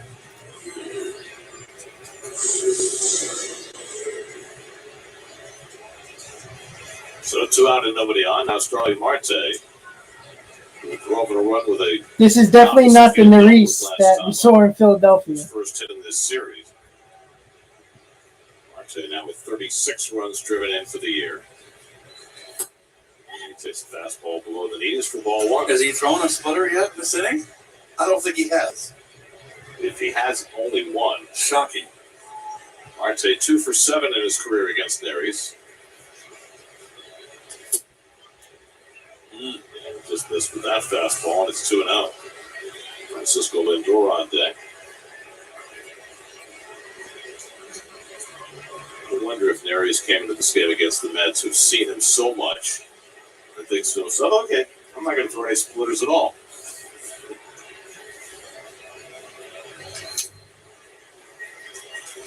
One to Marte. Unafraid. And he used to drive us crazy throwing that splitter. Go 3-2 and throw the splitter, and 3-1.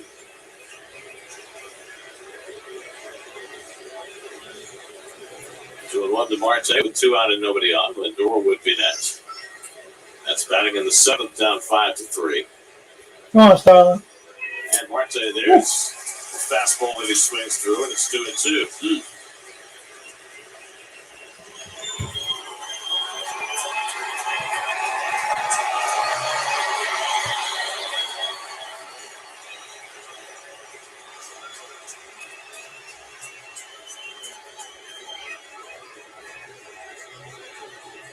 2-2 coming. And it hit him. Oh, it hit him. So Neris, who was on the verge of putting the inning to bed, comes inside and drills Marte. All right. And the Mets will get the tying run. 1 on, 2 outs. Lindor coming up. Times the Mets have been hit this year. It's the 4th batter Neris has hit this season. Tried to come inside. Got him on the elbow guard. Neris upset with himself. So now Lindor tying run at the plate in the 5-3 game. Francisco's already 2 for 3 today. He's pulled a couple of base hits to right field. 0 for 4 in his career against Hector Neris.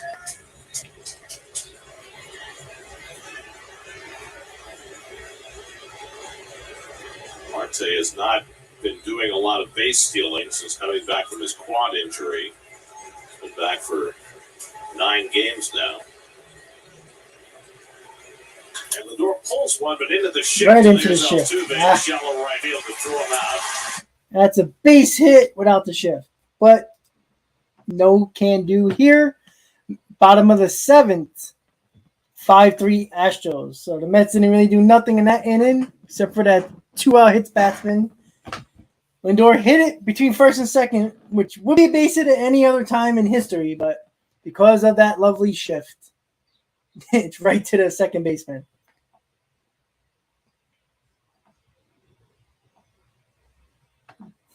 Jax, take me out to the ball game.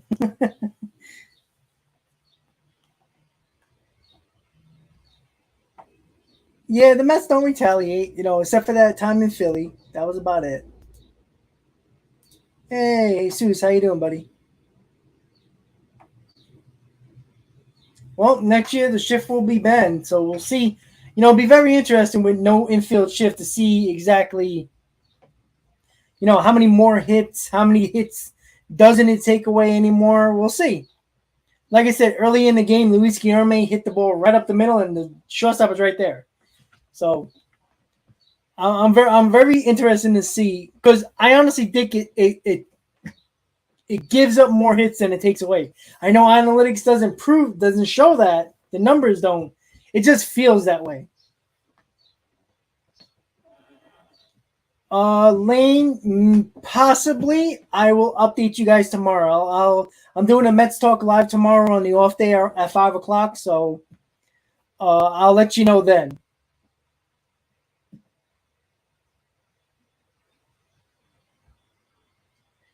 Oh, Ruben, I don't know. With the Inciarte signing, it's kind of not. I mean, I don't know what he has left, to be honest. He can still play the field, that's for sure. It never hurts to have depth pieces for position players. It never hurts. And he is a professional ball player, so if you ever need him, you have him. And that's true, Keith, as well.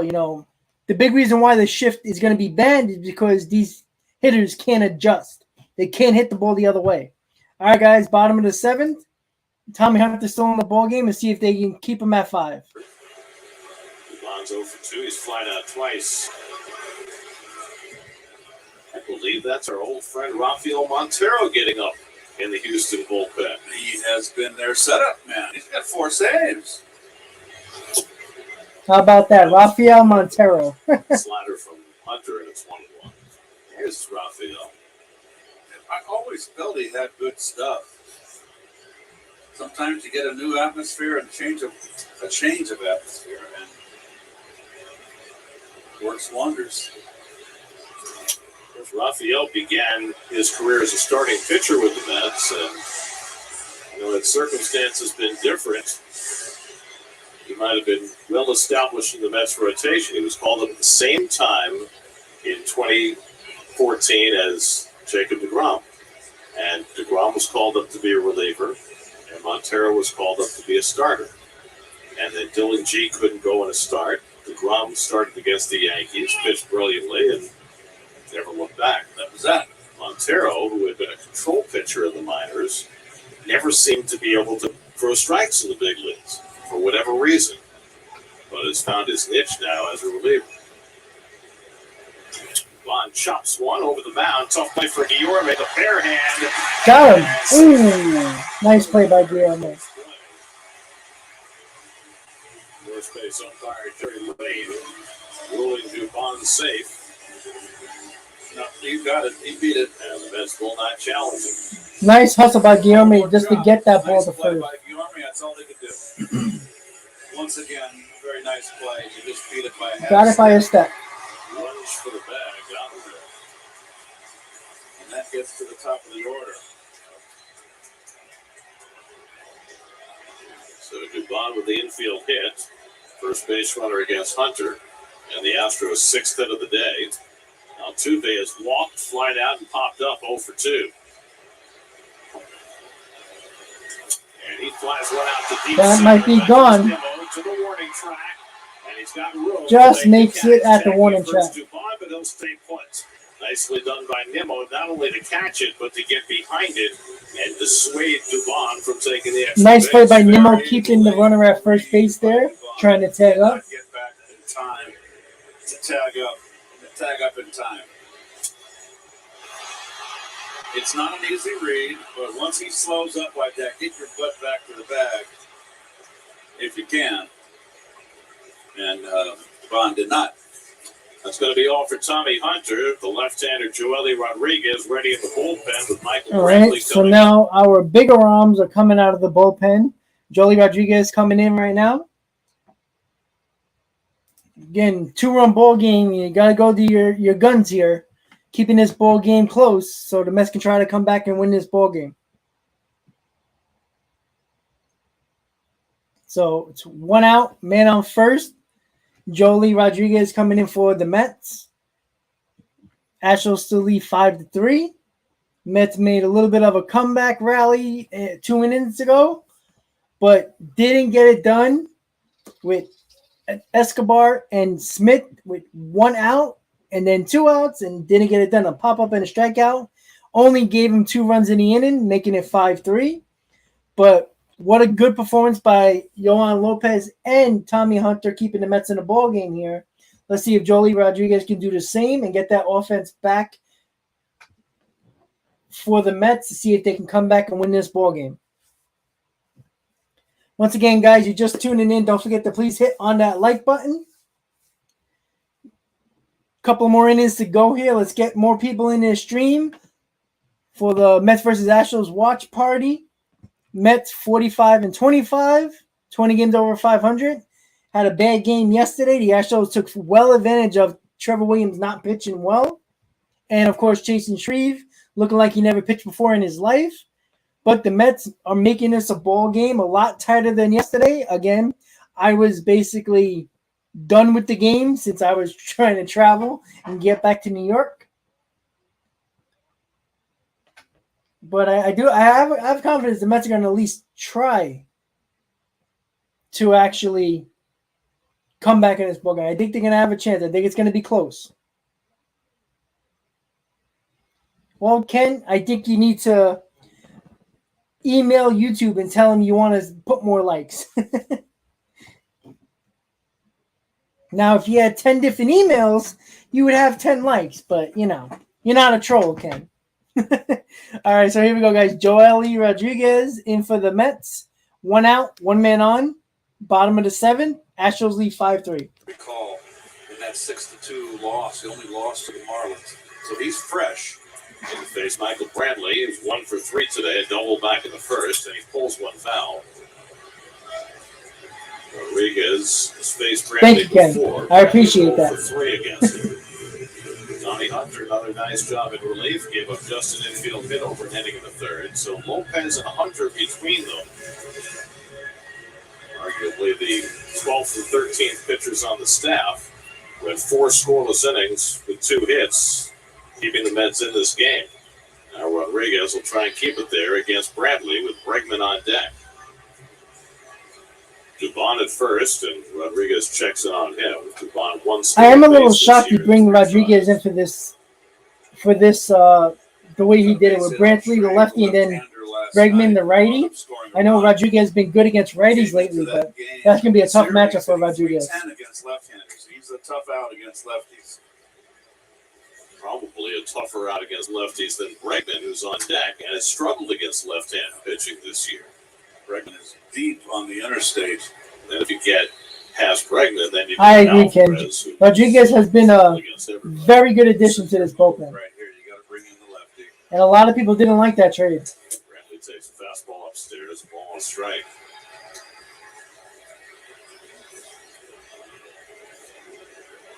Buck Showalter's had to play with half a deck these last couple of days. Got only 4 innings out of Williams yesterday, 2 1/3 out of Carrasco today. So had to go deep into that bullpen. Yesterday it was Medina who saved him by going 3 innings. Today, Lopez and Hunter. We'll see if the Mets have the wherewithal to take advantage of that and figure out a way to win this game. Dusty Baker has the Mets can go 10 games over 500. The rest of the way, they'll have 95 wins. So I think they can get there 2-1 to Brantley. with just a decent rest of the year. It's 2-2. But I think if they make a couple of additions in the bullpen, I think this team can be very dangerous in the playoffs, especially if DeGrom and Scherzer's healthy, along with Bassett. Tough for the lefties to pick up. Yeah, the ball runs in on your hands, that fastball. Come on, Joely, let's go. 2-2 coming. He rockets one deep down the right field line, headed back toward the corner. That's fine. And it's out of here. No, a foul ball. Foul ball. Oh, wow, that couldn't have been by much. I thought that went inside the pole. My mistake. Called the foul ball. The first base umpire, Jerry Lane. Let's see, is it a foul ball? Yes, it is. It did. It was a foul ball by a little bit, and it didn't even go out. It's our blind area right there. The our view, we can't see in that corner, nor the left field corner. So Bradley back at the plate with a 2-2 count. Don't throw that pitch again. On at first with one out.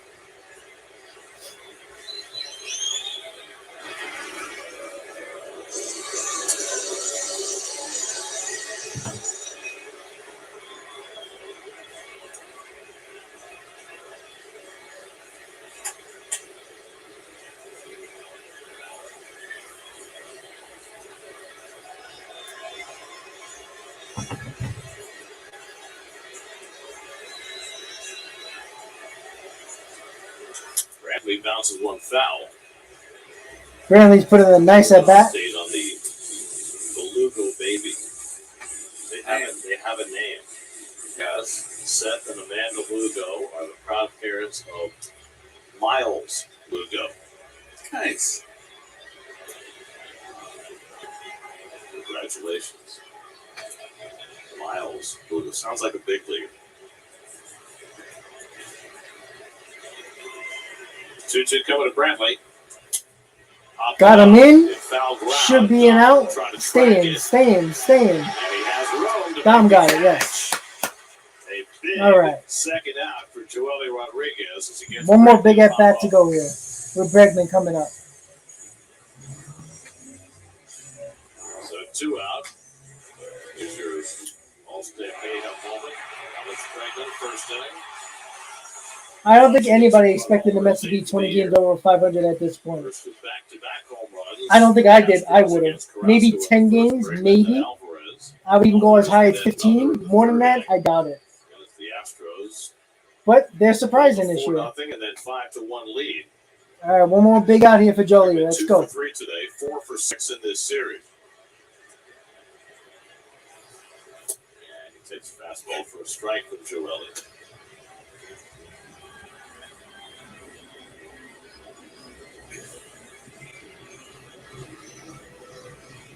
I do think the Braves are going to make the playoffs because I don't think I think they're going to make one of the 3 wild card spots for sure.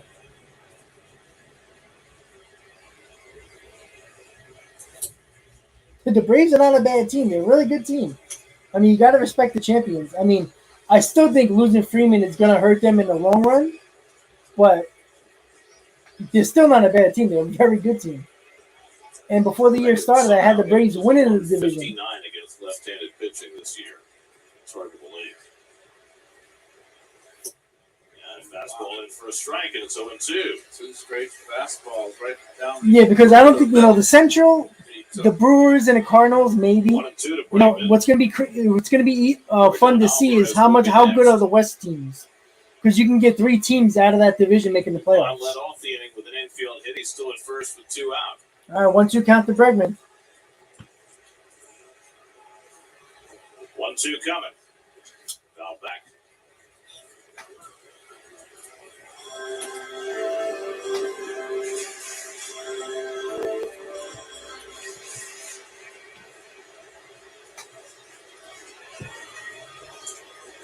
Well, it'll be very interesting next year because it's going to be an even schedule for everybody, balanced schedule for everybody. Everybody's going to play everybody. Rodriguez trying to put this inning to bed. Ahead 1-2. And Bregman holds up on the changeup. And it's 2-2.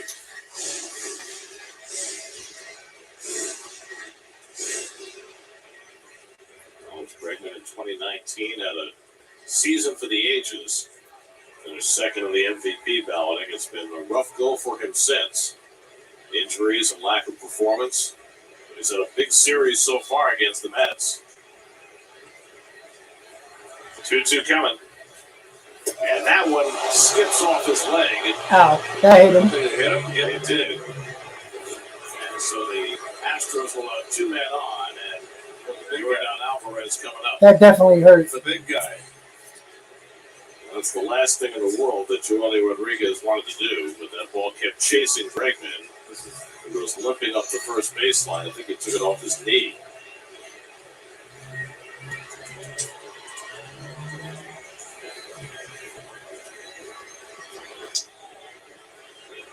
Second second Astro to be hit today. McCormick was hit by Carrasco in the first inning. Alvaro, the designated hitter, is part of both leagues now. It ain't going anywhere. Talk to Rodriguez. Oof. Ain't going. Ouch. You're right.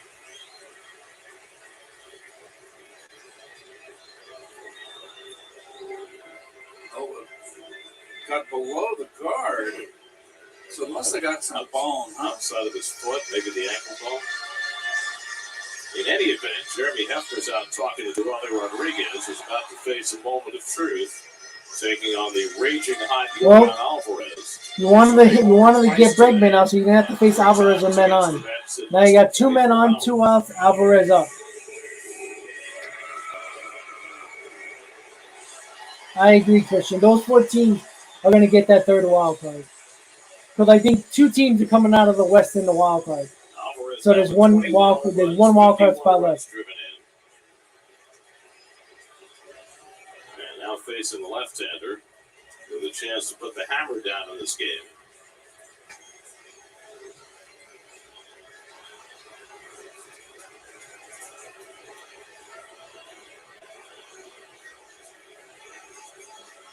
Dubon at second, Bregman at first with 2 out. And Alvarez Good takes start. a fastball for a strike. Come on. Alvarez with 3 of his 21 home runs against left-handers, hitting .253 against southpaws. Mets in a shift. Well, Todd, lower back tightness. We'll see where that ends up. And he Nice fouls off the pitch. changeup. And quickly it's 0-2.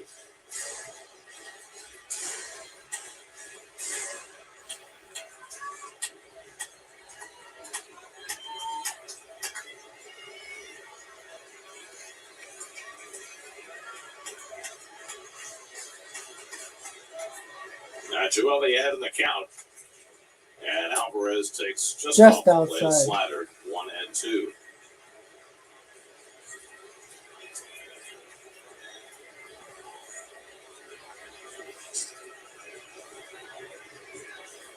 Just keep the ball away from him. He's quick inside. Came inside. He fouled off the changeup.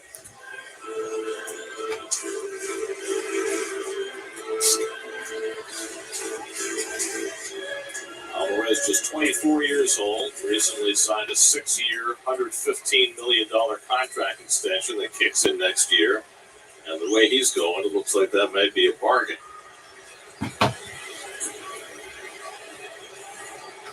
Come on, Joey, let's go. Rodriguez ahead 1-2. Nice pitch. Got him looking. There we go. Nice pitching by Joely Rodriguez. Gets the Mets through the inning.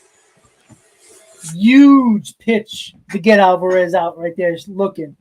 Going to the top of the 8th. Mets still trail by 2, 5-3 Astros. So, Mets bullpen has been keeping this team in the game all game. And that's exactly what we needed from our bullpen today. I forgot who was up for the Mets. I believe it's 4, 5, 6. Alonso, Guillermo, and Kana coming up in the 8th. Well, we'll see. Escobar is not going to be. It will be coming up soon, so we'll see. You know, it depends on who's in. You know, would they put J.D. Davis to bat for Escobar? McNeil? We'll see. You know, you don't want to push McNeil. You know, I know he's on the bench right now, but we'll see. You know, once again, the Astros have a very good bullpen. It's not going to be easy to score runs off from, but can the Mets come back and salvage a 2-game series where they can easily get swept in a 2-game series, or they can come back and do what this Mets team has done all year? Find a way and battle adversity, and they're just a team that finds ways to win. We'll have to wait and see. We still got 2 more innings to go. Clearly, Buck Showalter feels like this Mets team is still in it to get this win. Using a big gun in Joely Rodriguez, getting a huge out against Alvarez, who nobody can get him out.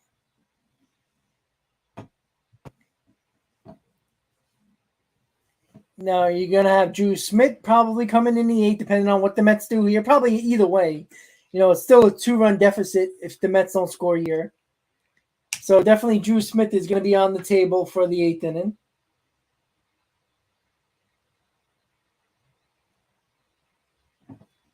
Ken's feeling it. Let's go. Hit on that like button, like Keith said. 66 likes, 104 in the chat. Let's go. Start the rally with the likes. Start the rally on the field. All right, guys. So here we go. Quick stats of the day. Carrasco, 2 in the 3rd inning, 4 hits, 5 runs, 2 walks, 2 strikeouts, 53 pitches. Came out in the 3rd inning for lower back tightness. Here we go. Pete Alonso up. Rafael Montero on the mound for the Astros. And Pete Alonso takes up an in from Montero. Let's beat our old friend Montero. There's Montero's numbers. He's been their bridge to Presley, their closer. And look at his Tom, numbers. thank you, buddy. He's throwing a lot harder than he did back in his Mets days. I might be back in September. I'll let you know. It's 1-1. He was a 91 to 93 guy when the Mets had him, mostly as a starting pitcher. Had some success in Texas, went to Seattle, came to the Astros late last year. And the slider off the plate, it's 2-1. Alonso had a sacrifice fly in the 6th inning. Otherwise 0 for 2 today, a couple of strikeouts. Alonso, Guillorme, and Canna up for the Mets in the 8th against Montero. Pete gets jammed and fouls. Joe, I'm not a big table guy. I can play blackjack. I'm just not a table guy. I'm a slot guy. Montero wound up starting 30 games for the Mets over a 4-year span. Oh, Pete. He had some moments, but never was able to establish any kind of consistency as a big league starter. Wasn't in the major leagues at all in 2018, and then resurfaced the next year. He's forged a pretty nice career as a reliever. Yeah, well, never better than he's been so I still far think this the year. tables are scams too. But you know what? Slots and shots all day. 31 years old.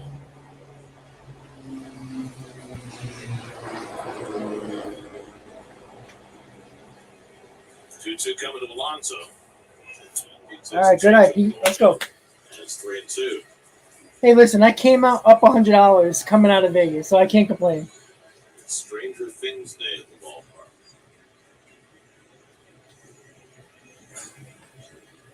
Everything's upside down. Now you noticed. 3-2 coming. And Pete takes strike 3 call. Change up down looking. That was a close pitch, but Adam Murray punching out Alonso lingers to discuss it. That's the first I can't kill the umpire. He's been calling that strike the whole game. So Montero got the call. Could have gone either way. But nicely framed by Castro. I know pitch track on game day says it was a ball, but he was calling that the whole game for both teams, so I can't kill him for that. It was just low, but I can't kill him for that. Guillorme with a base hit. All right. Here we go. Guillorme just keeps on hitting him the other way. He's hit 3 balls solidly to the opposite field today. Who said Guillorme couldn't bat behind Alonso? The other 2 found grass. Yeah, Ken, but you know what? I'm not going to kill the umpire on that one. It could have went either way. Low, officially, yes. But he was calling that all game for both teams, so I'm not going to kill him for that. Who was 0 for 2 in a walk today. Come on, Mark.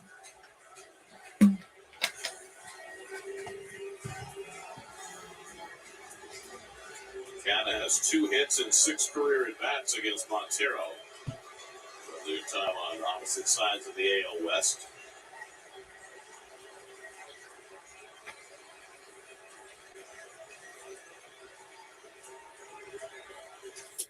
Takes first pitch fastball for a strike at 97. Tonight at 11 at Staggo Sports Night. We'll have all Ken, you calling it? Baseball. Right over the left field wall? Avs and Lightning. Staggo Sports Night tonight at 11. Right here on SNY. The one and only.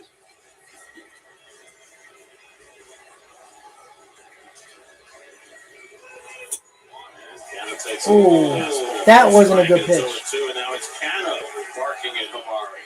That's not a strike. You never see Canna this upset. That's not a strike. Buck's going to come out and try and save it.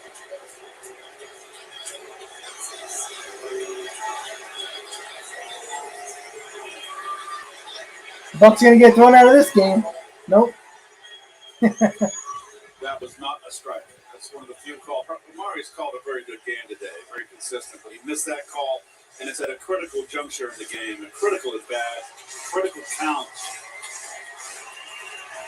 That ball was rolling inside for sure. It was inside. That puts, Canna in the hole, 0-2. You don't see Canna get angry like that. It's the first time I've seen Canna snap at an umpire like that. Probably the first time Buck's seen it too, and so he wanted to make sure that Canada did not get run.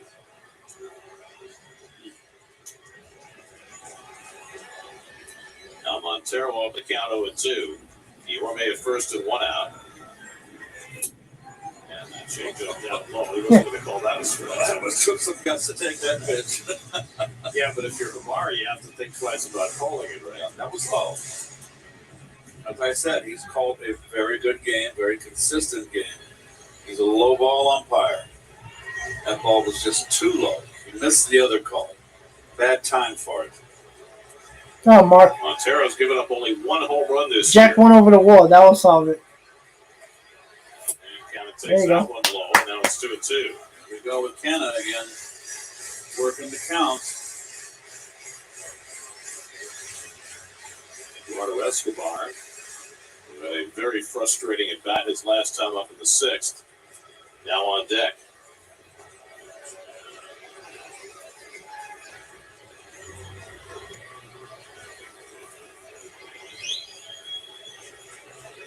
Two coming.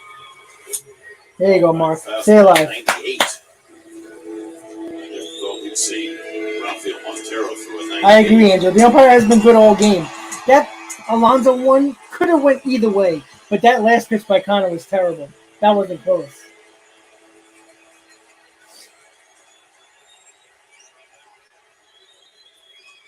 Now fell behind in the count his last at bat in the 6th inning and worked out a walk against Ryan Stanek. That scored twice in that 6th inning to get to within 2, but then left him loaded. Looking to build something here in the 8th with 1 out.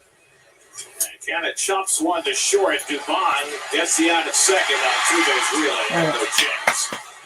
So they get the second out. See, that's a situation where Canada had to swing because the umpire called that a strike earlier. Ball, fastball. It all induces a ground ball here. And once Dubon played the backed up to play the long hop, there was no chance to get 2. And he didn't have enough time to come in and come get it. Well, another big spot for Escobar here. So now Escobar came up with the bases loaded and 1 out of the 6th. And hit an infield pop-up and then slammed his bat down in frustration. We've seen some expressions of displeasure from the Mets today that we're not accustomed to seeing. Canna barking at the umpire. Escobar spiking his bat. He fouls back a first pitch fastball this time. Eduardo's 1 for 3 today. Come on, Eddie, let's go.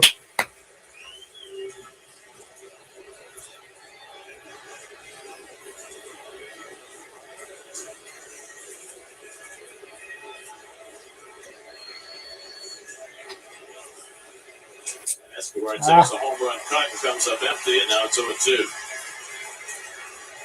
It's a whole different Montero, is it not? Well, just as it was a whole different Aries than we saw a few moments ago. This is a staff that's not afraid to throw fastballs.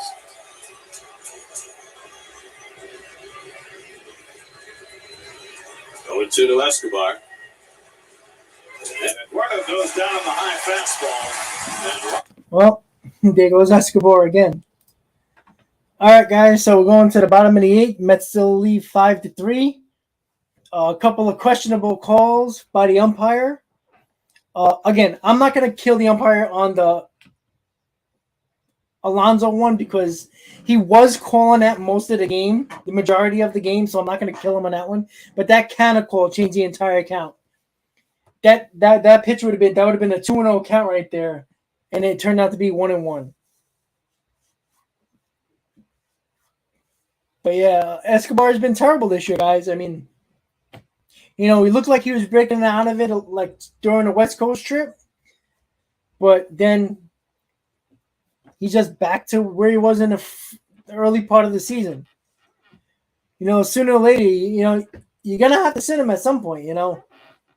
I mean, you got guys on the bench that can play. You could move McNeil over. You could put Guillermo over to third base. He's been hitting well. I don't know what's wrong with Escobar. I mean, he's a guy who's an RBI machine throughout his career. He never bats this low ever. He's just an awful year. It's just unfortunate it has to be with a Met uniform. Yeah, putting Escobar. I'm a little shocked that Buck did that. Putting Escobar and Smith back to back, both guys who were struggling a lot.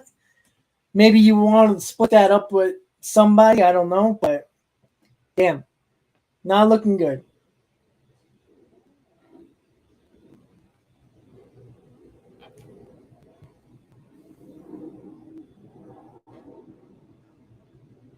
Yeah, I don't know if it's age. I mean, am I going to go that far? He had a really good year last year. So, I mean, all of a sudden, the next year, he's just old. I don't know. I honestly, I don't know. I don't have any explanation. I'm trying to come up with explanations for his terrible performance, but I can't. You can't sugarcoat something where, it's obvious that he sucks. All right, so Joely Rodriguez in for the 8th. See if they can keep him to 5 runs, though. Cal Tucker leads off for Houston. Tucker 0 for 2 and a walk. And he grounds one into the shift. Looks like 1 out. On it. Tucker half stepping to first, thrown out. 1 pitch, 1 out for Rodriguez in the bottom of the 8th. Ryan Presley is up in the Houston bullpen. He's their closer. Getting ready to face the Mets tonight. Mets will have 8, 9, and 1 in the orders. Smith, Nito, and Nimmo coming up. The question will be whether Jeff McNeil is available to pinch hit. McNeil sitting out a second straight day with the tight hamstring. Expected to start Friday or Saturday for the Mets, and Buck was kind of tentative to discuss whether McNeil would be available to pinch hit in the game today. All right, quick 2 outs here. Smith has a play in foul yes, it is. And that's the second out. So 3 pitches, 2 outs for Joely Rodriguez in the bottom of the 8th. Really nice job. I mean, David. Buck out to the mound. You got the right Dusty Baker is not young. Joely's got 4 outs. All right, so Diaz is going to come Joely Rodriguez is coming out of the game, and Edwin Diaz is coming in with 1 out, 2 outs in the 8th. So he's looking like he's going to finish up the game. Or at least this 1 out. If the Mets come back and tired or take the lead, Diaz will be back in the ball game.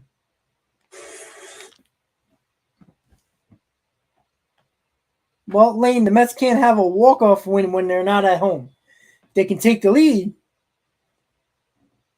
So it's an interesting call by Buck Showalter. Joely Rodriguez got the first 2 outs quickly. But bringing in Diaz for 1 more out in the 8th, and obviously he would only pitch 1 at bat, or at least a 1 batter possible, or at least have 1 out. But if the Mets don't come back, he only pitches that 1 out, and that's it. Yeah, well, I mean, it's crazy. We talk about the bullpen like they're terrible. They're basically a little better than the middle of the pack in the league. So it's not like, they're actually like atrocious. They're not. But it is amazing that Lopez can come in and Hunter and pitch solidly and give up no runs when Carrasco, all right, he was hurt. He had back issues. But giving up 5 runs and, you put him, you just shut him down, especially a lineup like that.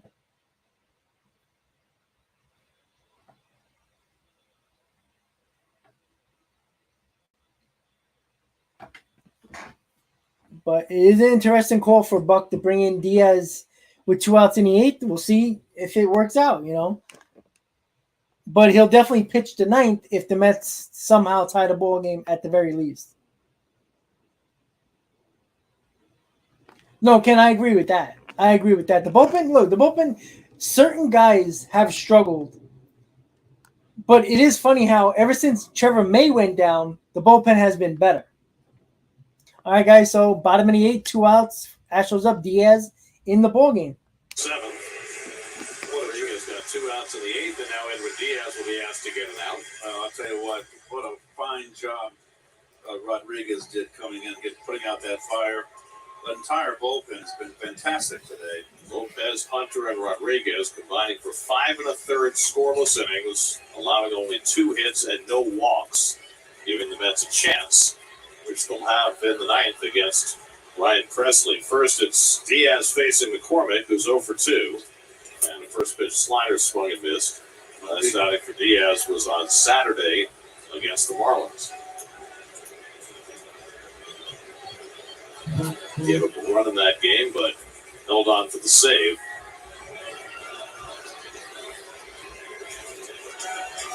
And a chopper hit toward third. Tough play. Escobar, bare hands, fires too late. That was a tough play. And Escobar did everything he could, but the ball just chopped too high, and McCormick has an infield hit. He didn't get a good handle on that ball barehanded either. I think he had a palm ball here. And now some concern about Escobar after he went tumbling into the grass. And the Escobar might be hurt now. Brian Baca coming out with Buck to see if Escobar's okay. I said quad, lower quad, above the knee, grab the trainers. He's going to be okay. He's tough.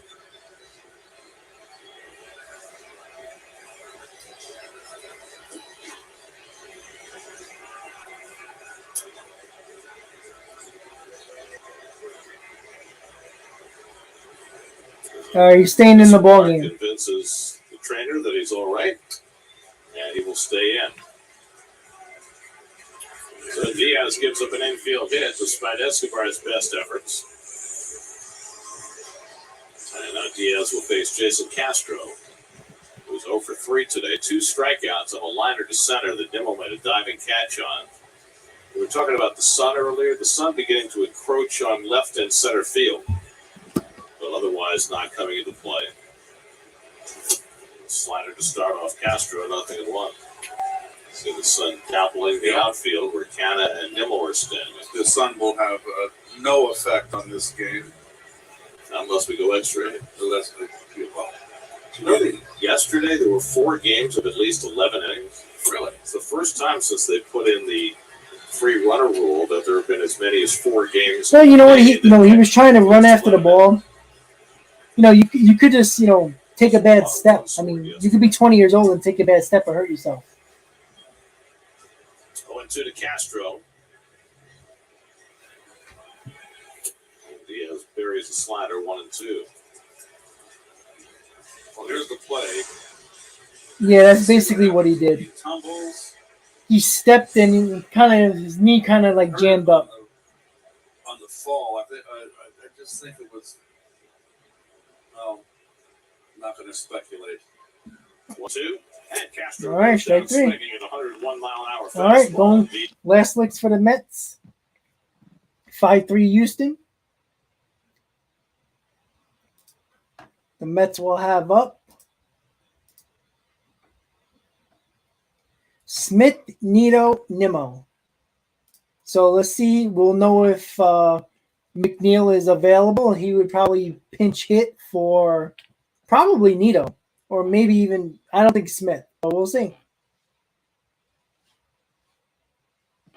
Well, Ken, that's around the league with them. Like, the soft tissue injuries in baseball make no sense to me, honestly.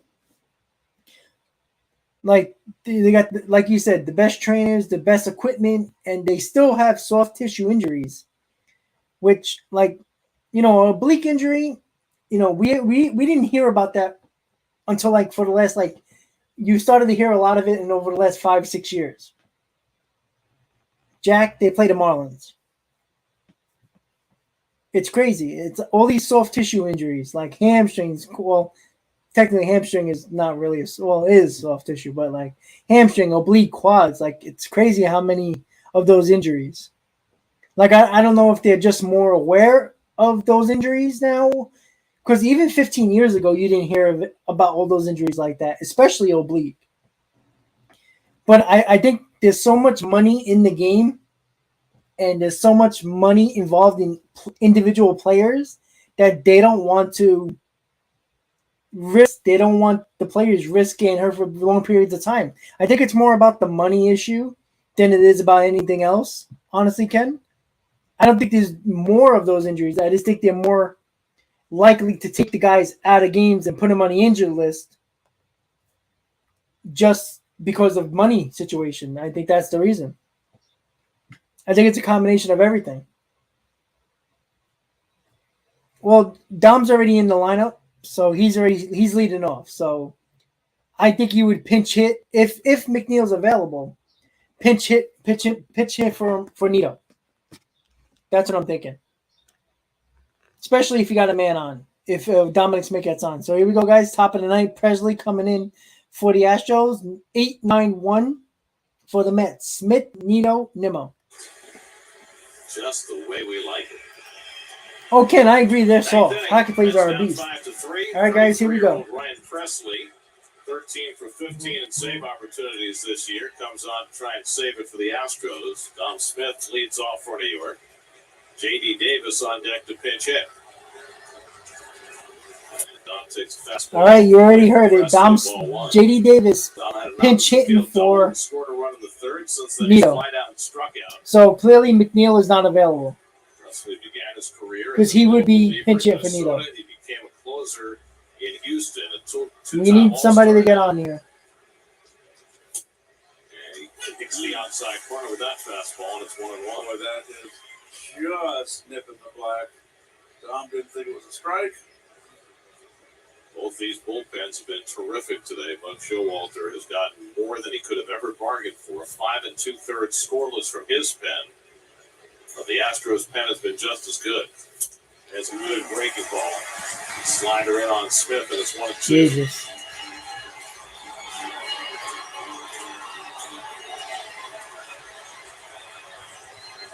Presley's strikeout numbers are way down this year. Last year, 11.4 strikeouts per 9. This year, 6.6, which is a huge drop-off.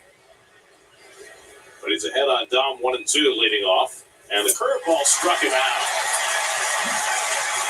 Well, there you go. Strikeouts may be down, but he's got a strikeout to start the 9th inning today. Dom is back to his old self. And that J.D. Davis will pinch hit. So Jeff McNeil is more than likely not available, Gary. That certainly is the answer, because obviously if Jeff were available, he'd be up there in this spot. J.D. got a start yesterday back in his old haunts, and it didn't go well. He went 0 for 4 with 3 strikeouts against the team with whom he started just need one man on. Career. Let's need a base runner any way they can get one to have a chance in this game. Nimmo on deck. Marte, if anybody gets on. And J.D. flicks one foul, 0-1. Luis Garcia started for the Astros. He was great for 5 innings, then tired in the 6th. But Ryan Stanek, Hector Neris, Rafael Montero each gave Dusty Baker a scoreless inning. And now Presley trying to do the same at the end. Mets have not been swept in a series this year. They're 2 outs away from that fate unless they can rally.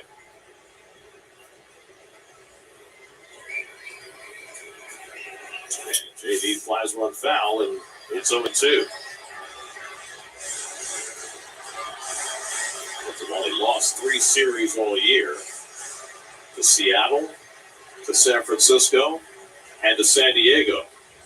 So only teams from Western divisions have beaten the Mets in series this year. And the Astros trying to become the 4th.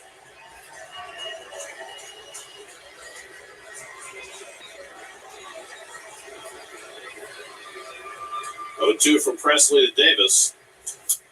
Fouls that one away. 95-mile-an-hour fastball. It's very aggressive pitching staff. I keep repeating myself because it's so often, very seldom that I see it. But this Astro pitching staff was not afraid to throw the fastball. It's Brent Strom who built this pitching staff. He's now in Arizona, but his mark is all over these Astros, whom the Mets will see for 2 more games next week at Citi Field.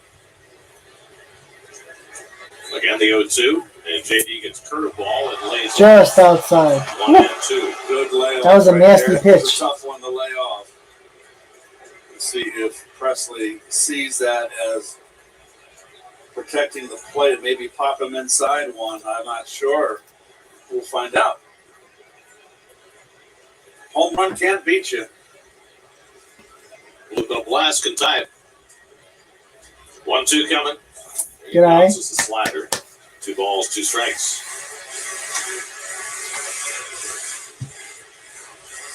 JD would love to get something done here in this ballpark of all places.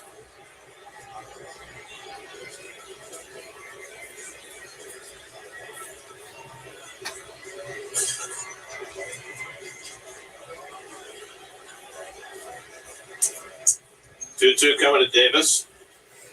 And he struck him out with the curveball. Nasty curveball. 2 men down. Ryan Presley with back-to-back strikeouts. He got both Dom and JD with the curve. That's the best curve he's thrown. That was nasty This pitch. is a beauty.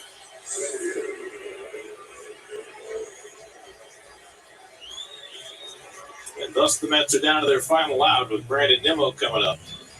Nimmo a single, will walk the sacrifice fly today, 1 for 2.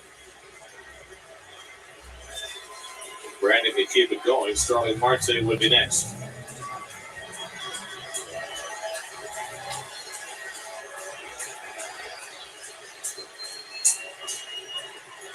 First pitch breaking ball, blooped foul, and Bregman can't quite get to it.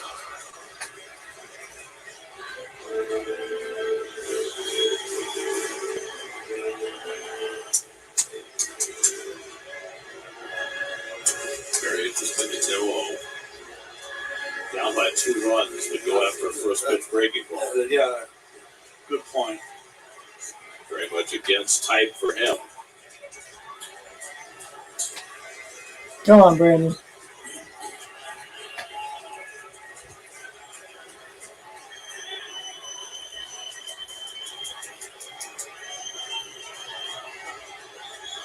Oh, 1 to Nimmo. And curveball at his feet. 1-1.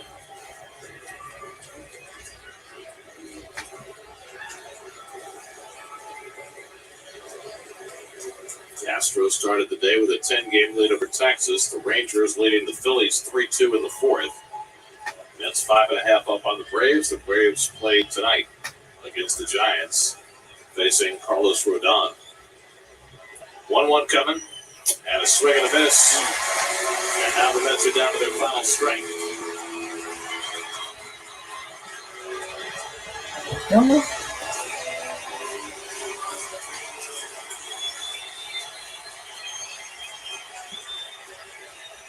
Come on, Brandon. Keep it alive. Better than 35,000 on hand on a Wednesday afternoon in Houston. Mets head to Miami, take the day off. We'll be back in action Friday night against the Marlins. 1-2 from Presley. Lined right at Altuve. Nice catch. That's how this ball game ends. All right. Nimmo hit it hard, but Altuve caught it to end the game. Mets lose. Get swept in the 2-game series in Houston, 5-3. Well, the Mets bullpen did what they had to do. Kept them to 5 runs, but the Mets had many opportunities to tie it and take the lead, but did not do that. Again, Mets lose the 2 games in Houston. 8-2, 5-3 is the 2 finals. But we are going to Miami on Friday to face a Miami Marlins team that the Mets took care of business 3 out of 4 in Citi Field, but going to Miami to excuse me, going to Miami and got to get back on the right track. That's all. Mets only lost the fourth series of the year so far. 45-26, 19 games over 500. At the current moment, 5 games ahead in first place. See what the Braves do. See what the Phillies do. Giants got Rodon on the mound, so that's going to be tough for the Braves. Again, the Mets didn't really play good in this series. Tippy cap to the Astros. They played very well. But the Mets actually shut them down in this game after Carrasco came out of the game. The 5 runs was all they got. The Mets had all game to come back, and they did not do that. Multiple opportunities. Bad performances by Escobar and Dominic Smith. They had multiple opportunities to do some damage when they came up and didn't get it done. Mets bullpen, shout out to them. They played well. They kept the team in the ball game, but the Mets did not score enough runs to win this ball game. And we'll see if it's only back tightness for Carrasco. We'll see. Probably get more information later today, if not tomorrow. Next Mets game is on Friday against the Marlins. Alcantara against Walker. So that's going to be a tough matchup for the Mets. And I will be on tomorrow at 5 o'clock for Mets Talk Live, guys. So Mets lose 5-3. Thank you guys for tuning in to Mets vs. Astros Watch Party right here on Talking Mets and Rob. Before you guys go, if you have not hit that like button, hit on it now.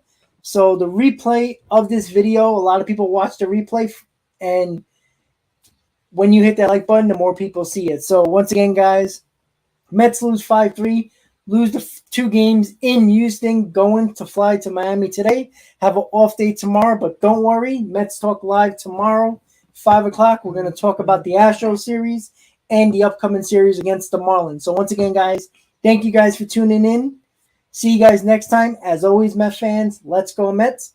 Have a good night, guys.